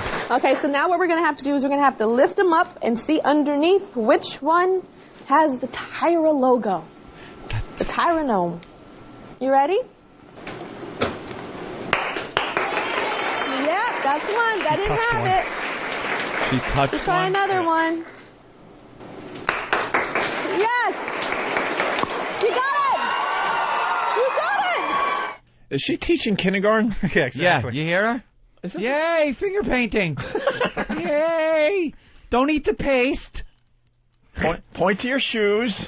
What is like kindergarten crap. What is the Tyra logo? Is it a vagina with like a torso and legs under it? Should be. Yeah, I thought that they would probably greenlight that. On network. I'm sure someone presented it and they went, look, we can't. Can't go with that. She has to lift the gnome feet. We can't, and you're fired. Yes. Oh, look at this. Fucking Eric's got the Tyra logo. Oh, there it's it a is. circle with Tyra in it. Looks very much like the Blink logo. The old Blink logo. Blink. That's very good. A pink logo. Tyra. Hey, let's go to Owen from Ohio. Owen! Oh, appreciate that. I didn't Owen! Professor Anthony's theories, but I'm on Paxil and all those kinds of antidepressant medications, and these people can't use that. They need like a fucking lobotomy or shot therapy or something. Yeah, this isn't curing anything. Thanks for the call. That's that Paxil. Let's go to Joe in Glendale. Joe? Hey, I'm embarrassed to say that I was actually in the audience, and my wife wanted to go to the show.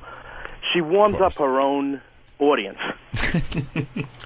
She warms up her own. Usually they have a comic or something that gets the audience warmed up. She warms up the audience. You know how she warms them up? How? Uh-oh. Well, face your fear, Opie. That's right. Thanks for that. Goodbye, Travis. So, all right. Wow. Where were we? Why would There a guy was a vacuum playing. Yes. That's where we were. Do you have goosebumps? Look at him. Eric, feel his arms. That is the weirdest thing. Anyway, fear of garden gnomes. That's right. That's what we're talking. I swear to God, I went blank for like 2 seconds. I had a Yeah, Tyra. The prize. Yeah, Tyra explains what the prize is and works herself in there. Clip is labeled "The Prize." Tyra makes it about her.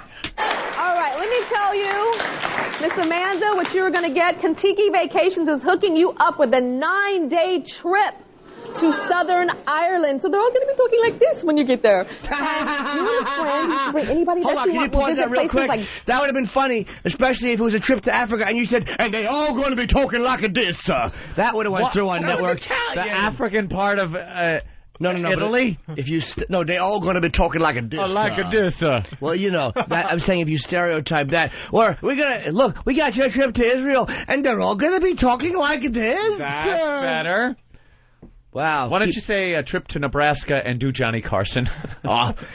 That would be like they gave away a trip to Nebraska, and they're all talking like this. Oh, I love your Carson. But do you see how that's acceptable? And I know I'm preaching, but I don't care, and that's fine. But man, if a fucking white talk show host had said that, like you're going to Nairobi, and they'll all be talking like that. Boy, that would have been fucking dumped in a second. Mm-hmm. Fucking Hollywood stinks. Sorry. Speech!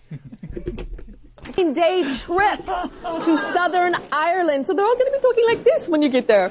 And you... By the way, let's point out the worst Irish accent That's good ever. acting. Yeah, way to prove you're a good actor. Way to emphasize. They're all going to be talking like this, like Swedish. What is the accent she's trying to do? I don't know. Get the fucking accent right, you fucking spook. That's the accent in Ireland. Why didn't you use the C word? They use that freely over there. Cunt. That's right. You fucking cunt. Get me a Guinness, would you? To Southern Ireland. So they're all going to be talking like this when you get there.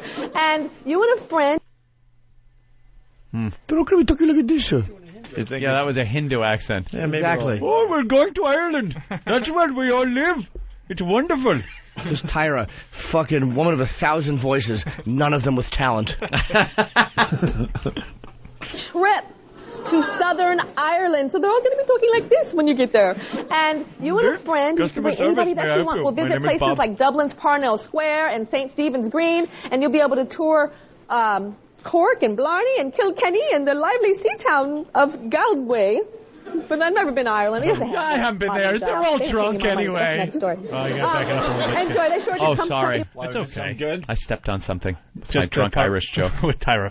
Yeah. Making it about herself. But I've never been to Ireland. I guess I have once. Modeling job. They didn't pay me my money, but that's another story. Enjoy. They sure did. Company went bankrupt. Enjoy Ireland's medieval towns, castles, and cathedrals. Do you know how gorgeous that is going to be? Oh, way to add, Tyra. Yeah. Apparently your modeling was not helpful. They went belly up right after they photographed you. No kidding. Didn't pay her, went belly up. Yeah, you fucking asshole with a horsehair wig. Cannot stomach her. And that fucking Irish thing doesn't annoy me, but it's going to irritate me. It doesn't offend... I fucking can't talk.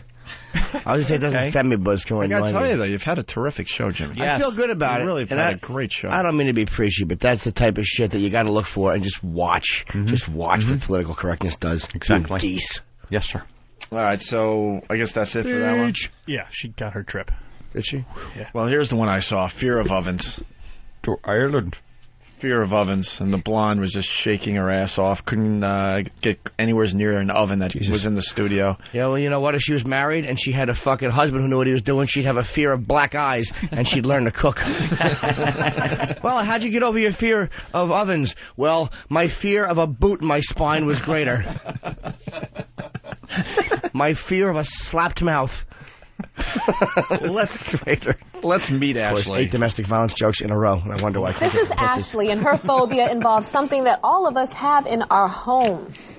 So, Ashley, billions of dollars. A fucking maid, a vomitorium. You fucking dumb model. I was bonding with her for a while. Yeah. I'm sorry. Yeah. No. This is Ashley, and her phobia involves something that all of us have in our homes. So, Ashley, tell us what your phobia is. I'm deathly afraid of ovens. Ovens. Like ovens. Like ovens. Ovens that you cook in. Ovens you drive. Toaster ovens, barbecue pits, ovens. Anything that has to do with cooking something. Yeah.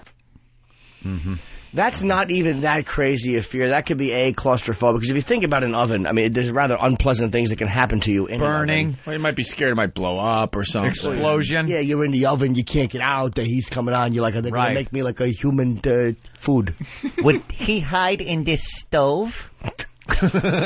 Would I throw a lighted match in here? So I said... If Rocky was in this stove? Oh, yeah. It's a fear. You watch that cartoon. It was very scary as a child. Because the voice reminded me of, I said, cook the hostage. Cook the hostage. What's up, Doc? Never noticed that. Laird sounds like Bugs Bunny. Yes, he does. Source of fear. Why do you think you're scared of ovens? I'm not like really sure. As long as I could remember, I've been scared of ovens. But I do remember one thing in particular. When I was like 5, 6 years old, Nickelodeon had a show on Saturday night called Snick. And one of the shows of Snick was Are You Afraid of the Dark? Maybe people are familiar. I know that show. Yeah. Well, one of the episodes was there was an oven in a basement, and kids got like locked in the basement, and the oven came to life. And it glowed orange, and it made this sound, and the kids got sucked in, and they died. Like, they never came out. Ooh, I'm scared. Basically, these people just have trouble discerning fiction from reality. Yeah, some kind of fiction from their youth, TV shows, movies. It wasn't real. Uh-oh. What did I do? Did I do that? What happened? Oh, let's hope not for your future. I know. I don't know. Okay. Thrill as she bakes. They really do have a fucking awful inability to separate films from... It's like being fucking terrified of the Hulk and that fucking awful hairdo, so they bring in Eric Logan to help you. You just have to touch his hairdo. I don't want to touch his hairdo. And their oven, because I guess they couldn't find an extension cord long enough. They just have an oven sitting in the middle of the stage, and they open it, and there's just 4 sterno pots lit in there. Are you shitting me? They couldn't figure out how to have a real oven. Yeah. So it's an oven with sterno in it, which doesn't really replicate what it's like to have an oven. Heat. Yeah. The ominous heat and glow of the oven. The electricity surging through. Gas, perhaps, hissing. Just a waste of time. Before it...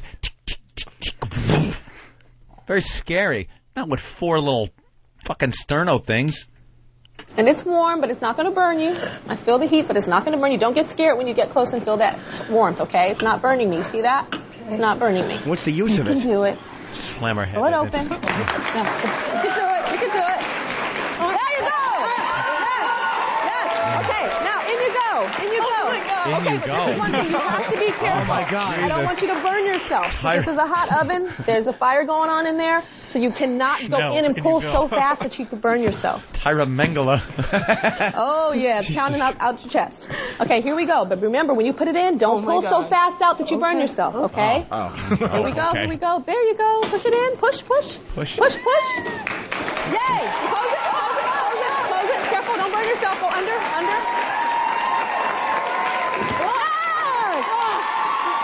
Yay. Remove your clothing and put them in a pile. You will all be kept together when you get to the family camp. I want to thank the FCC for taking away all our edgy programming. You made the right choice. Thank you. Because this is what we get. Because this is what we get 4 now. sterno pots in a stove with a petrified lunatic in front of it. You really know what the American people want. Psychopath directing her. Thank you. This is kindergarten shit. And that's why they never plugged in, by the way, because they're afraid of her burning herself and having a lawsuit. Yeah, probably. Well, now she retrieves the cookies. That's what it was, cookies. And she gets a prize for retrieving them. And not to nitpick, but 4 sterno pots is not going to cook cookie dough properly like an oven would. No. Maybe she should have a fear of uncooked cookies. Well, now. Are you ready? So first, bare hands open. You can do it. There you go. Okay. Yes. Okay, here we go. You can do it. We want cookies, don't we, guys? Yeah. Get it out. Yeah. Okay. Put it on top of the stove. Put it on top of the stove. Okay, push it back in. Now, push. And close it. Yes. That's enough. Yes. All right, Ashley, since you have come here. Oh, we're so done. It's over. Do you think on the way out, audience members actually like it's like coming out of a blackout? Go, I don't remember. Did we clap and cheer for a woman for Taking cookies out of an oven. I got a babysitter for this. Walk out. Yeah, you walk out just like, what the? Well, where do you want to eat before you take the train back to Long Island? Who the what the? Oh no, it's a LA show, right? Of course it is. Of course it is. What did she get for taking the cookies out of the oven? Hopefully diabetes.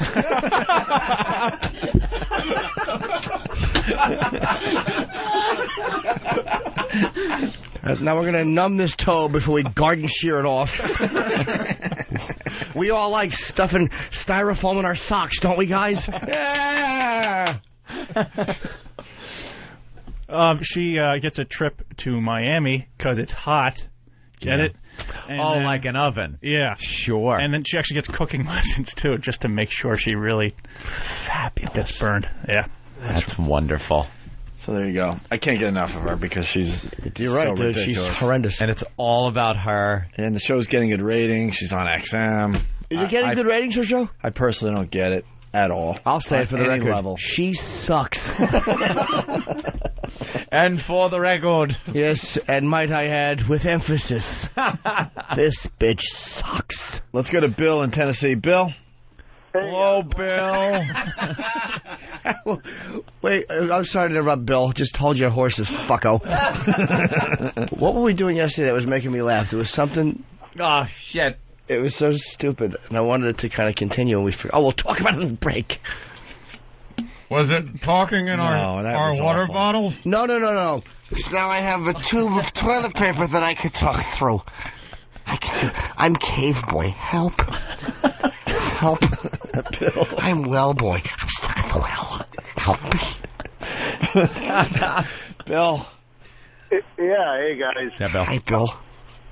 Hey, I was wondering if on that gnome segment, if you guys thought Bob Kelly would be crying through the whole thing. We got to ask him. Oh, hang it. Bob's on there, too. He has a fear of the treadmill. Fucking behemoth. All right, let's smack Bob's face with my dick. Let's go to Eric in New Jersey. Eric. Good morning, boys. Hey. Joaquin, good morning again. Hey, listen, it's a very popular phobia, that oven phobia. 6 million Jews had it. Car crash? Well, not even. No. We did that joke very subtly. Yeah, dude, very. That was one of those jokes we did very carefully. See, sir, like a surgeon, we were very careful. Precision. Mm-hmm. There's a way to address an awful subject because it's obvious, but when you just go 6 million Jews were killed, it's like, Yeah, could you... Come on, fella. Frank in New York. Hey, guys, what's up? Hi, Frank. Thanks for the call before. Love the book. Wow, apparently I have a fear of good punchlines. I just want to point the sticker spot the Jimmy Show on Saturday. Oh, good, man. Thank you. Bring some WOW stickers. That's Whip 'em Out Wednesday. On Wednesday, if you got a WOW sticker, girls will show you their tits and drive away. That's my explanation. We're giving out WOW stickers at the Bananas show? Well, you can buy them. At Whip 'em Out Wednesday. Are you bringing some WOW stickers? Yeah, well, I asked for like a couple hundred, but they only gave me 100. Of course they did. I don't know why. I don't know why either. Can you bring up some WOW stickers for us, Jimmy? I will, yeah. They should be given out at all my shows. Yeah, Jimmy's at Bananas in Hasbrook Heights. No, Poughkeepsie. Poughkeepsie. And we're doing a bigger room, so there's going to be, hopefully close to 2,000 people for the weekend. So, wow. Could you bring a box of 100 stickers they give us? Yeah, bring a few stickers. Okay. Maybe a few shirts, if you would. Yeah. Sidecar, Club Soda Candy could just throw them out as you're doing your thing. What, throw them out while I'm on stage? Yeah. Okay. I like that idea. That's a little distracting. Opie said so. Yeah, sorry, Jimmy. Trying to get to a punchline, and there's this fucking 6'6" mustachioed ass throwing rolled up shirts. Get them while they're hot. Exactly. It's like a tall Dave Wanstead. That fucking narrowing head of his. Fucking Kenny's head tapers. He's almost a pinhead. He really is. Zippy. He fucking has big feet, big man legs, wide, giant shoulders, little head. Kenny, where's your head? I don't know. A witch doctor attacked me. A witch doctor hurt me. Fucking little teeny head. Drew, you ready? Yes, I am. I got a piss. Drew Boogie in studio. He's been doing great for us all morning long. We'll go to break with some more Drew Boogie.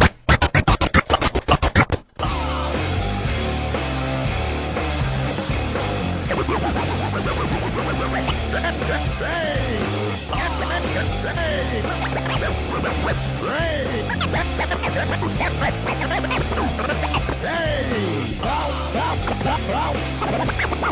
want to get busy. I want to get busy.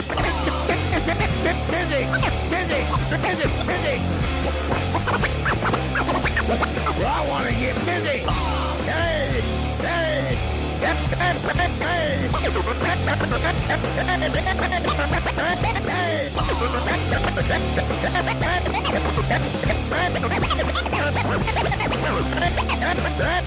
Hey! Our duties Our duties have destructive power. Music stinks now. You should have seen it a month ago. The Opie and Anthony Show.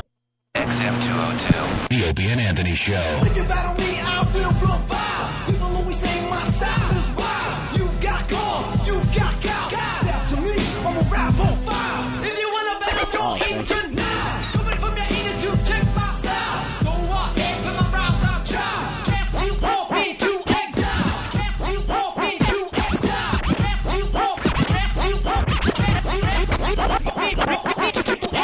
exile.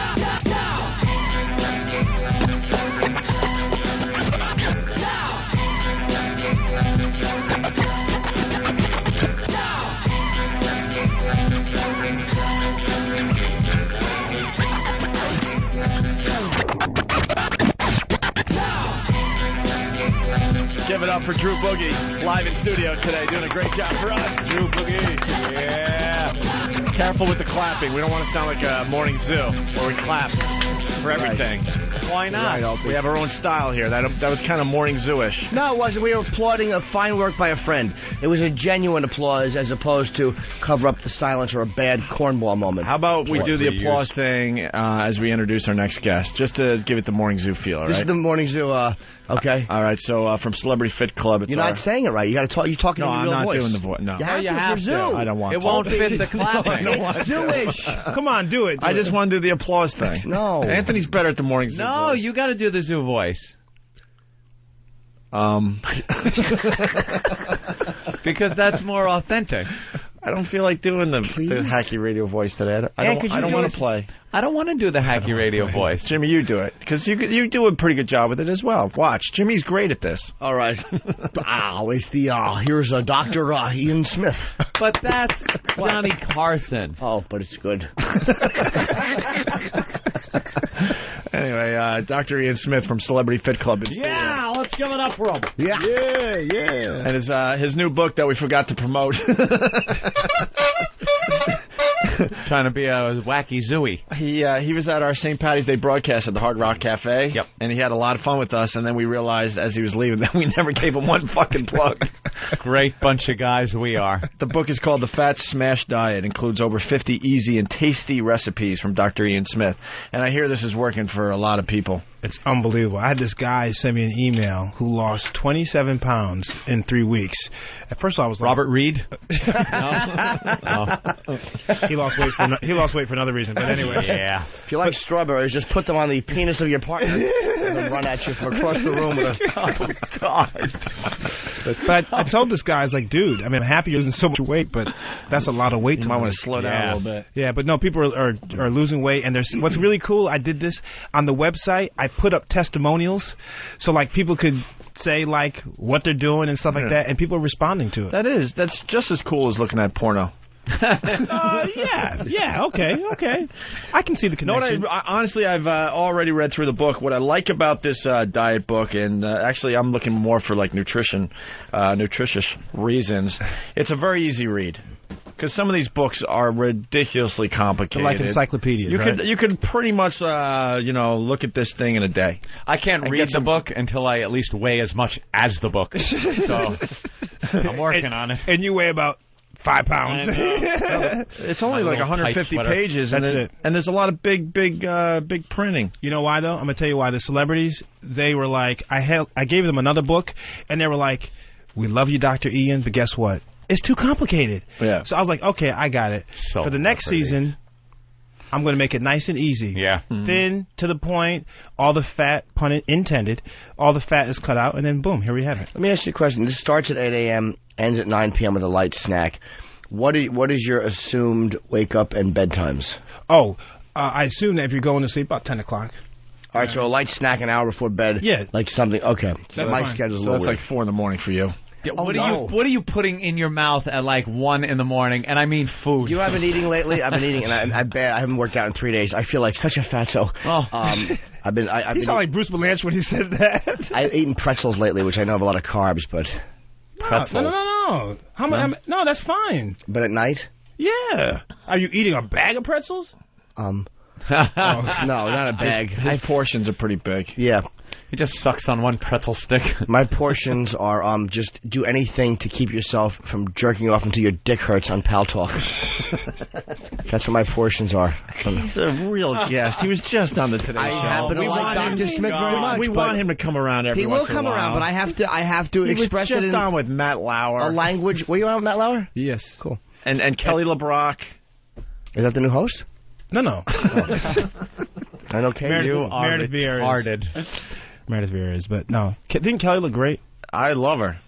These guys didn't really agree with me, but she's still sexy, man. Especially after she lost all that weight. She lost what, 30 pounds or something? 31 pounds on the 31 diet. pounds on the show. She Yeah. looks great. She looks great again. She didn't lose in her titties there, I see. She was very nice. I got to tell you something. And here's the funny thing about her is that, she had a tough time, right, after her celebrity and tough marriage, blah, blah, blah. But then she said she gained weight because she was tired of guys looking at her. And I was like, yeah, interesting. And let me tell you something. When those pounds started coming off, that hemline got shorter, the cleavage got, yeah, that's just an excuse, I think. Yeah. I don't know. I Doctor, don't want to get into her personal stuff, but she had a tough... You just didn't buy it that she got fat because she was tired of guys looking at her. There was other stuff going on. There had to be. There was other stuff. Yeah, Dr. Ian Smith had something he really wanted to do for Celebrity Fit Club, but they wouldn't go for it. Like show her getting sexier and sexier with her outfits. With her excuse, with her saying, "Oh, I don't want men looking at me anymore." And then each time, I wanted to show like a montage of like sexier to the very end where she's like, Why wouldn't they do that? Because I'm not a producer, and producers like to be in charge of everything, and no one else has a good idea but a producer. There you go. You like that? Excellent. Okay, now I'm going to get fired from my show. That's why this show works so great. We don't have a producer. Yeah. Try to find him. Good Did luck. your producer highlight text for no reason and then put his face on a mirror? We love Ben. We're kidding. And can we talk about what you were talking about before you came in here? How it was tough to not look at her boobs while you're doing the Today Show interview? Yeah, this is Ian. Well, way to ask as you give it away, so he has to say it. I like that. That's what I do, of course.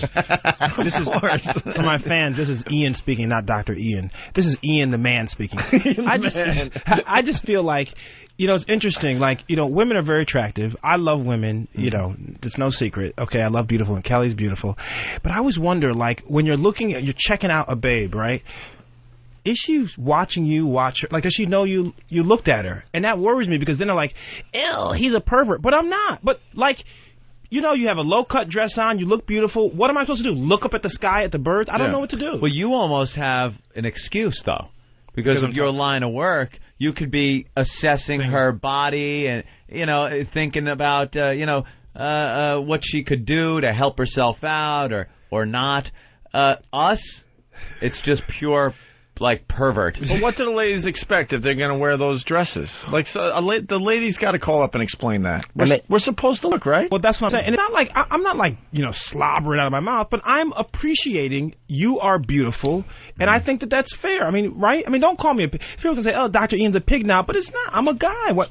Can't you appreciate a beautiful painting? Absolutely. Or the cuteness of a puppy dog? Sure. Why can't you then look at a beautiful woman and just appreciate, without having all the other stuff thrown in, like you want to bash her over the head with a cinder block and have sex with her and bury her in a shallow grave? But then again, I don't want to bury my face in a painting on the elevator. I don't stand behind a painting on the train, pressing my erection on it, making the yummy noise. That's the worst. He's never coming back, Jimmy. You horrid- understand this? Well, I'm just saying things I don't do. I happen to not do that stuff, thank God. Good for you. Can I tell you, though, a friend of mine was on the train, a female friend, and that happened to her, actually. And I was like, I was mesmerized because, first of all, I couldn't believe that a guy would do that, first of all, like in a crowded train. And then I said to her, so what do you do in that kind of situation? And she turned around and told him, and she did it loud to embarrass him, if you don't get your so-and-so, I know this is the next time I can say stuff I can't. Yeah. She said, if you don't get your so-and-so off me, I'm going to smack you across your face. The way you should handle it. The guy totally, like, cowered. Everyone in the train was looking at the guy. They usually are cowards, those guys that would do stuff like that. Did you hear the story now about the guy? Remember the guy that was photographed? Yeah, the greatest subway perv story ever. Yeah, it's kind of an empty train, and this guy just sees a beautiful woman and just decides to start whips it out and starts jacking in the seat. She pulls out her cell phone and snaps a picture, puts it on the internet, gives it to the police. They find out who this guy is. He's some kind of restaurateur. What? Picture is on the front page of the New York Post, I believe, the New York a few Post. months back. So he, since then, he's lost the restaurants. Like no one wants to go down there and do that. So That's he's awesome. now claiming. This is what he's claiming, that she was very insensitive to put it on the internet. That she perhaps would have been justified to give it to the police, but to put it on the internet was something she should not have done because it kind of ruined him. Was he suing her? Probably will end up suing her. He also said that she walked in on him. The train was empty. He was jacking. I'm in my own bathroom. What are you doing? Excuse me. Excuse me, I'm jacking here. Yeah, and she walked into the car as he was jacking. Do you know the beauty of somebody coming with a story? I've never heard of a story with less merit than what he's saying. That jerk off at the 9/11 conspiracy had a better story than this guy has about why he was jerking in the subway. Well, she walked in on me. I mean, I lived here on that train. Hey, lady. Hey, you're right. Jerking off here. Like Hamilton. Doesn't anybody fucking knock? She was insensitive for putting on the internet, huh? That's like that. Just like this weirdo from the Homeland Security. Like this guy. Are you crazy? What is going on with this country? Yeah. This pervert is sitting there with...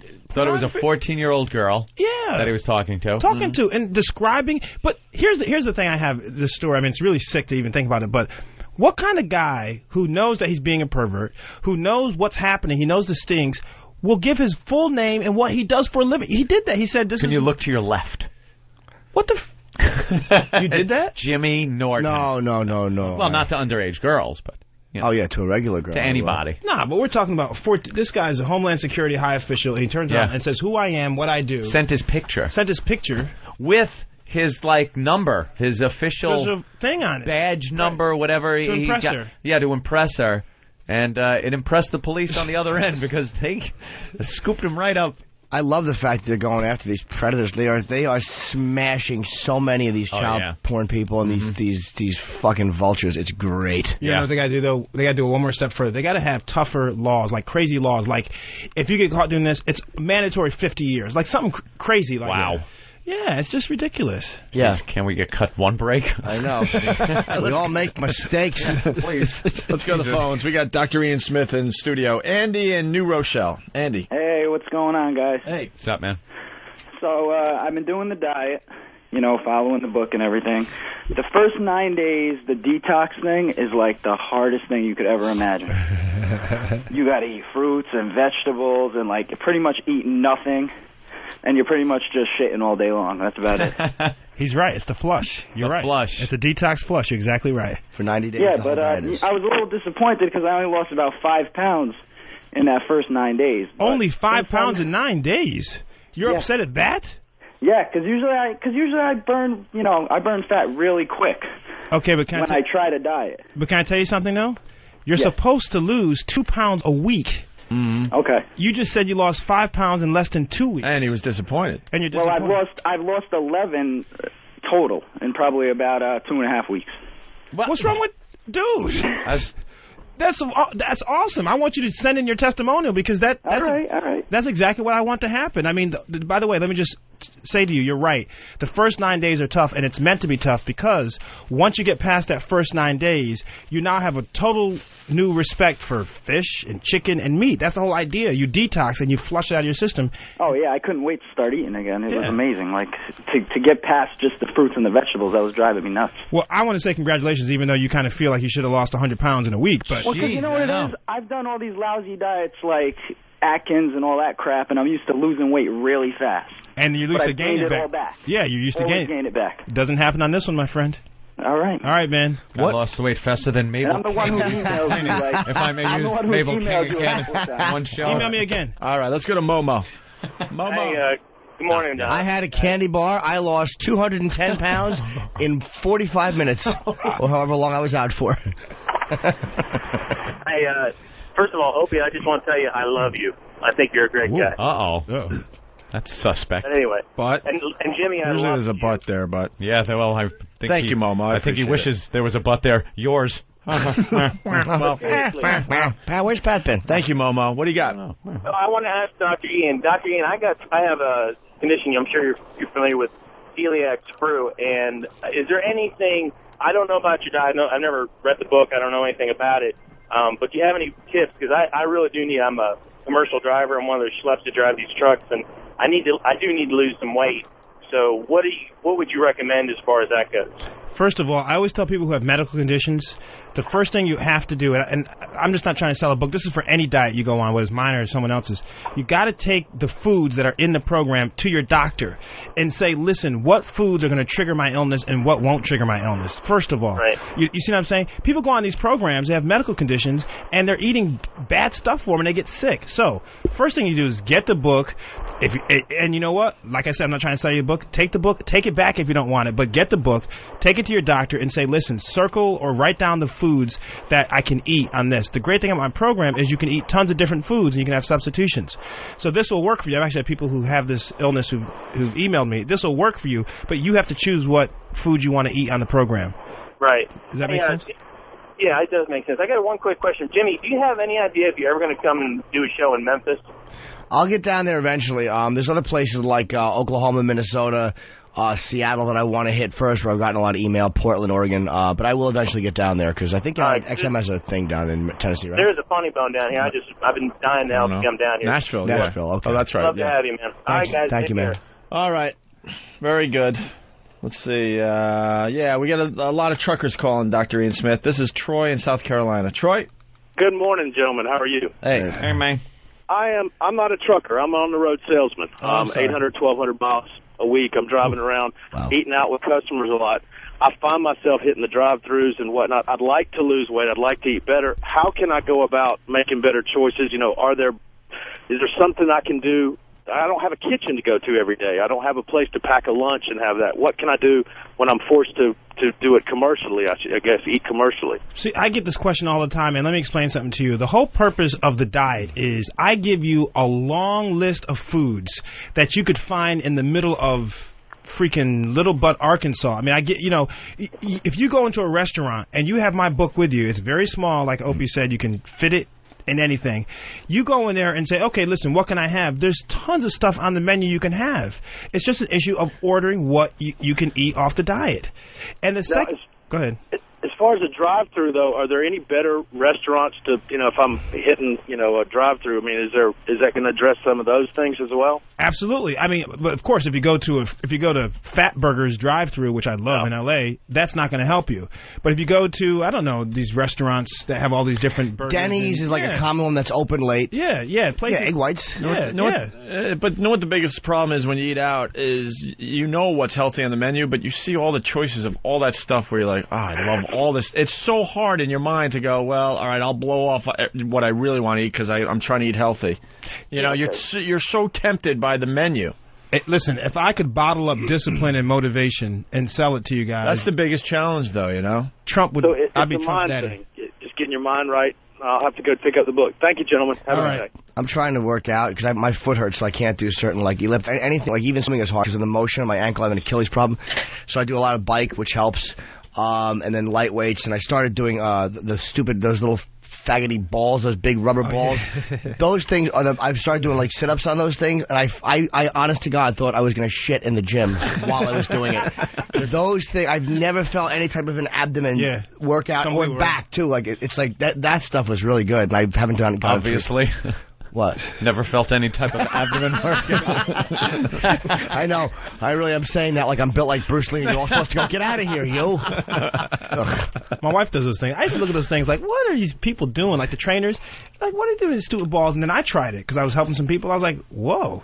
Like there are certain muscles you can get with that you don't get like lying straight on the floor or whatever. I can feel a teeny bit of a chest muscle too. Ooh. I've been feeling. Wait. Not much. Not much. Just a teeny bit. A teeny bit.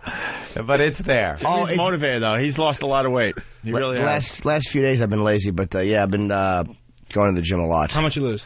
Weight-wise, I don't think a lot of actual pounds. I'm just trying to tone up. You're transforming. No, you've lost a lot of weight. You think so? I don't know. Very obvious. I don't, because I'll weigh myself, and I'm like, From the HBO show you did to now? I was a monster then. Big fat pig with an open shirt. You know how hard, you know how hard it was to find promo shots? Everyone HBO sent me for the DVDs coming out. Everyone they sent me, my neck, my double fat neck. Oh, I was just sick in every picture. I'm like, no. How did it look? It was smiling, big fucking retard face smile. Happy. Like John Panette. I love this guy. Oh, Jimmy's great. He's going to be on Lucky Louie in June there, Dr. Ian Smith. The show, it's not out yet. On HBO, yeah. Oh, cool. Right after Entourage. Whoa. You blowing up, man. Well, we hope so. We're going to lose him soon. You're not. It's Please, you're not. He just is in denial still. I'm going nowhere. Let's go to Brian in Jersey. Brian? Yeah, gentlemen, how are you? Good, Brian. Thanks for the call. I got a question for Dr. Ian Smith. I'm an ex-college football player. I've lost over 100 pounds. I was 320 pounds, up to a size 48 waist. I'm down to a 38, and basically I'm at this plateau at 220 where no matter what the hell I do, no matter how healthy I eat, no matter how much I work out, I'm not losing another pound. What's the next step to go into losing more weight? And so I want to get down to like 180 so I can actually be in, good shape for the next 30, 40 years, if that ever fucking happens. Okay, hold on. Can I just first tell you, to lose 108 pounds, you said? 100 pounds, yeah. First of all, that's tremendous. I mean, come on, dude. People are so hard on themselves. First of all, acknowledge that's a great job. No, it totally is. It totally is, but I'm still out of shape, like physically. That like when I go and run, I still get winded real easily. Obviously, a lot more than I was when I was playing football all the time. Okay, here's the deal, my man. You hit a plateau because your body is happy with all the weight that you've lost. That's normal. Your body is saying, listen, I lost a lot of weight, leave me alone. So you got to kick it up. And I have a chapter that's called Busting the Plateau. And the idea is we're going to drop your calories a little bit. We're going to kick up your burn on the other side. And that will kick it off. My 9-day detox will get you running. Trust me. It will get you going. But, you got to be patient, though, my man. It's not going to happen in 2 days. Oh, it's been over 3 years. It's been a 3-year process. This hasn't been, quickly. I've been doing this very slowly over 3 years, but I've been at this plateau now for about 9 months. Here's the deal. You get the book and read my chapter on how to break through the plateau. If it does not work, you email me, and I will send you a refund for the book. That's how confident I'm that confident in it. Cool, man. All right. Much appreciated. All right, man. Yeah, the book's called The Fat Smash Diet by Dr. Ian. I'm going to try this because, again, I had a plateau, too. It's funny you said that because that's where I feel like I'm not. Maybe that's my problem. Like, I'm kind of teetering around this one. And I don't care what I weigh. I don't care what the scale says. I'm just like. You just want to look good, right? I just want to be svelte and gentlemanly. For the ladies. Yeah. I want to just do the bike for a half hour every 3 days and then look like Dr. Ian Smith in 2 months. I'm very unrealistic. Good luck to you. Can I tell you guys who's on season 4? No. Am I allowed to say that? Oh. Yes. I want to know. I would love to know. You know, really? Yeah. Celebrity Fit Club season 4. I was on the phone with Big Pussy yesterday. Vinny Pastore from Sopranos. Very cool. And he's going to be on. What is he weighing these days about? 270, he said. 270? The whole cast got huge, though. Have you seen Gandolfini's a monster? Even Except for that one guy, Joe, who was on. Oh, yeah. We had him on about a week ago. Yeah, he looked pretty. He's still limping, 2 but weeks, he looks whatever. good. So he's on, and guess I didn't know this lady. Her name is Erica Eleniak from Baywatch. Mm-hmm. She's one of the Baywatch babes, right? So I didn't recognize the name, so I went on the internet, and I was like, holy cow, she is a babe. She was a babe. And I'm like, how did she gain weight? How much does she weigh now? They haven't told me the weight yet. This is the key, though. Get her now, start banging her, and then just keep her self-esteem low so when she looks good again, she still feels like a fatso and you can climb on whenever you want. That's my key. That's the Jim Norton horse smash diet.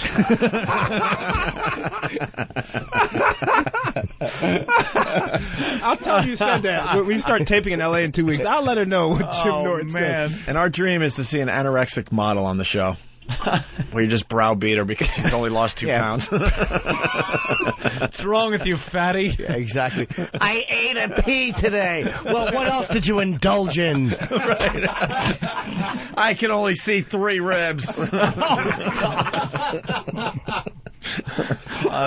you guys kind of did it, though, with Gunner. Let's be honest. The guy, I mean, we've argued about this, but when I think Celebrity Fit Club, I want to see fatties right off the bat. Yeah, but I'm going to stick my grounds, Opie. I don't care how much I like you. Used to be. Yes. Oh, my God, that's her. What happened? Right. Are you kidding me? She's unbelievable. Okay, you know what now? You ruined it because I can't watch the show. No. Because if I see her in any other light but that, it's ruined. Well, you could see her hair in the Shot in the Dark video. She looks like Ozzy. It's Ozzy's hair. She was in all those... She was in the movie with... a bunch of movies. Dude, she was like... She was the one that jumped out of the cake, right? In that movie with... Was it Steven Seagal or something? She was the hot babe for like 10 minutes back in the 80s. Give her 15 everywhere. Minutes. Give her 15 All minutes. right, 15 minutes. No, and then she was the first one that went out with Scott she is in that. Baio, I think. Did she? I believe. Yeah, I think so too. Steven Seagal put some weight on, too. I met him once in L.A. Just out of luck, and he's like a... But turn that back around, and I shoot you. So she's on the show. She's on the show. How much you think... what would you guess? How much she weighs? Yeah. She's probably 30 pounds overweight at least. Really? Yeah. Yes. Wow. All right, you were saying, sorry. with the Gunner thing. Yeah, okay, here's the thing with Gunner. I'm going to stick my ground. Most people, believe it or not, even though America is way overweight, most people only have about 15 to 20 pounds to lose. Mm-hmm. And even though Gunner wasn't very much overweight, Gunner was like, these rock star guys. Because I told him, I said, Gunner, dude, you're 2 pounds overweight. What can I do for you? I was upset in the beginning. But then he was like, but you don't know how I was back in the 80s. And he wanted to be, like, ripped and tight, like you.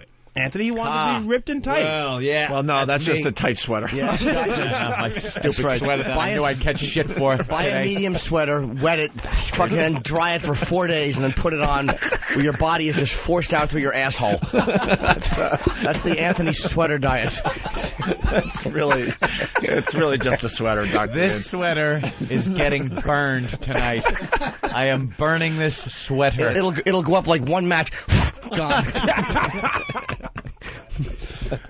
Flash pay. You guys are awesome. From the Today Show to you guys, this is great. I love this. Please come back because we do like you. Yeah, this is real. I'm gonna the try music's this though, playing man. I already. really am. I hit a plateau. That was exactly the word what he said. We got like 2 minutes left, and then we're gonna go right to Drew Boogie to end the show. So, to finish up with Gunner, did you finish up? I don't even know now. Yeah, I mean, Gunner lost 19 freaking pounds. I mean, he looks awesome now. And he wanted to get more fit. It wasn't so much about But as a losing viewer, a lot of weight. it's a lot more fun to see really big, overweight celebrities. Yeah, that's what people want to see. You know, big fat who else is celebrities. on the Celebrity Fit Club 4? Oh, we got Nick Turturro, John Turturro's brother. We got Carney Wilson, who's coming. She's one. Yeah, I know. She had the gastric bypass surgery. She had the kid, and then she gained weight after the kid. We got the rapper Bone Crusher. You have to have that rapper. And every season. And then we got the last one is going to be Angie Stone, who is a big R&B singer, and it's going to be good. There's something for everybody. Can I plug these books real quick?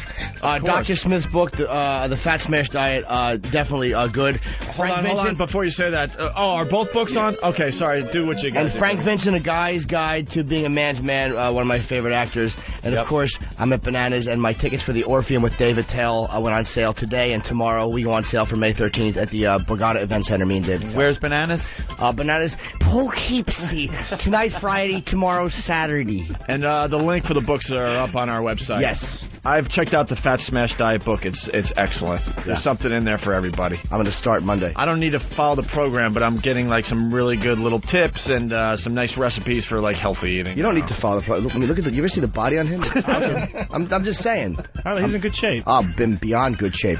He's the type of shape when he walks in, you just go, Jesus, I wish I was a girl. You're a mess, Jimmy.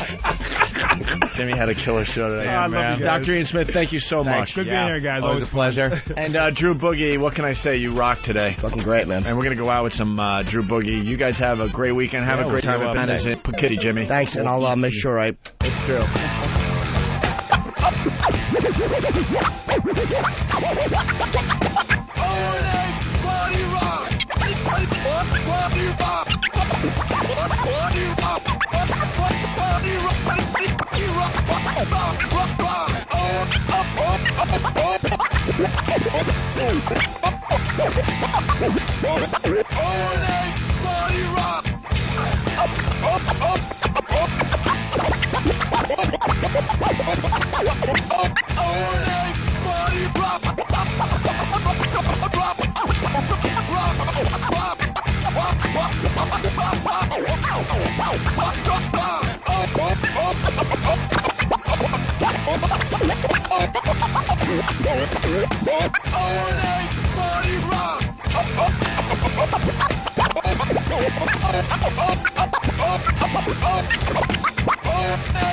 That's it, party is over. Everybody go home.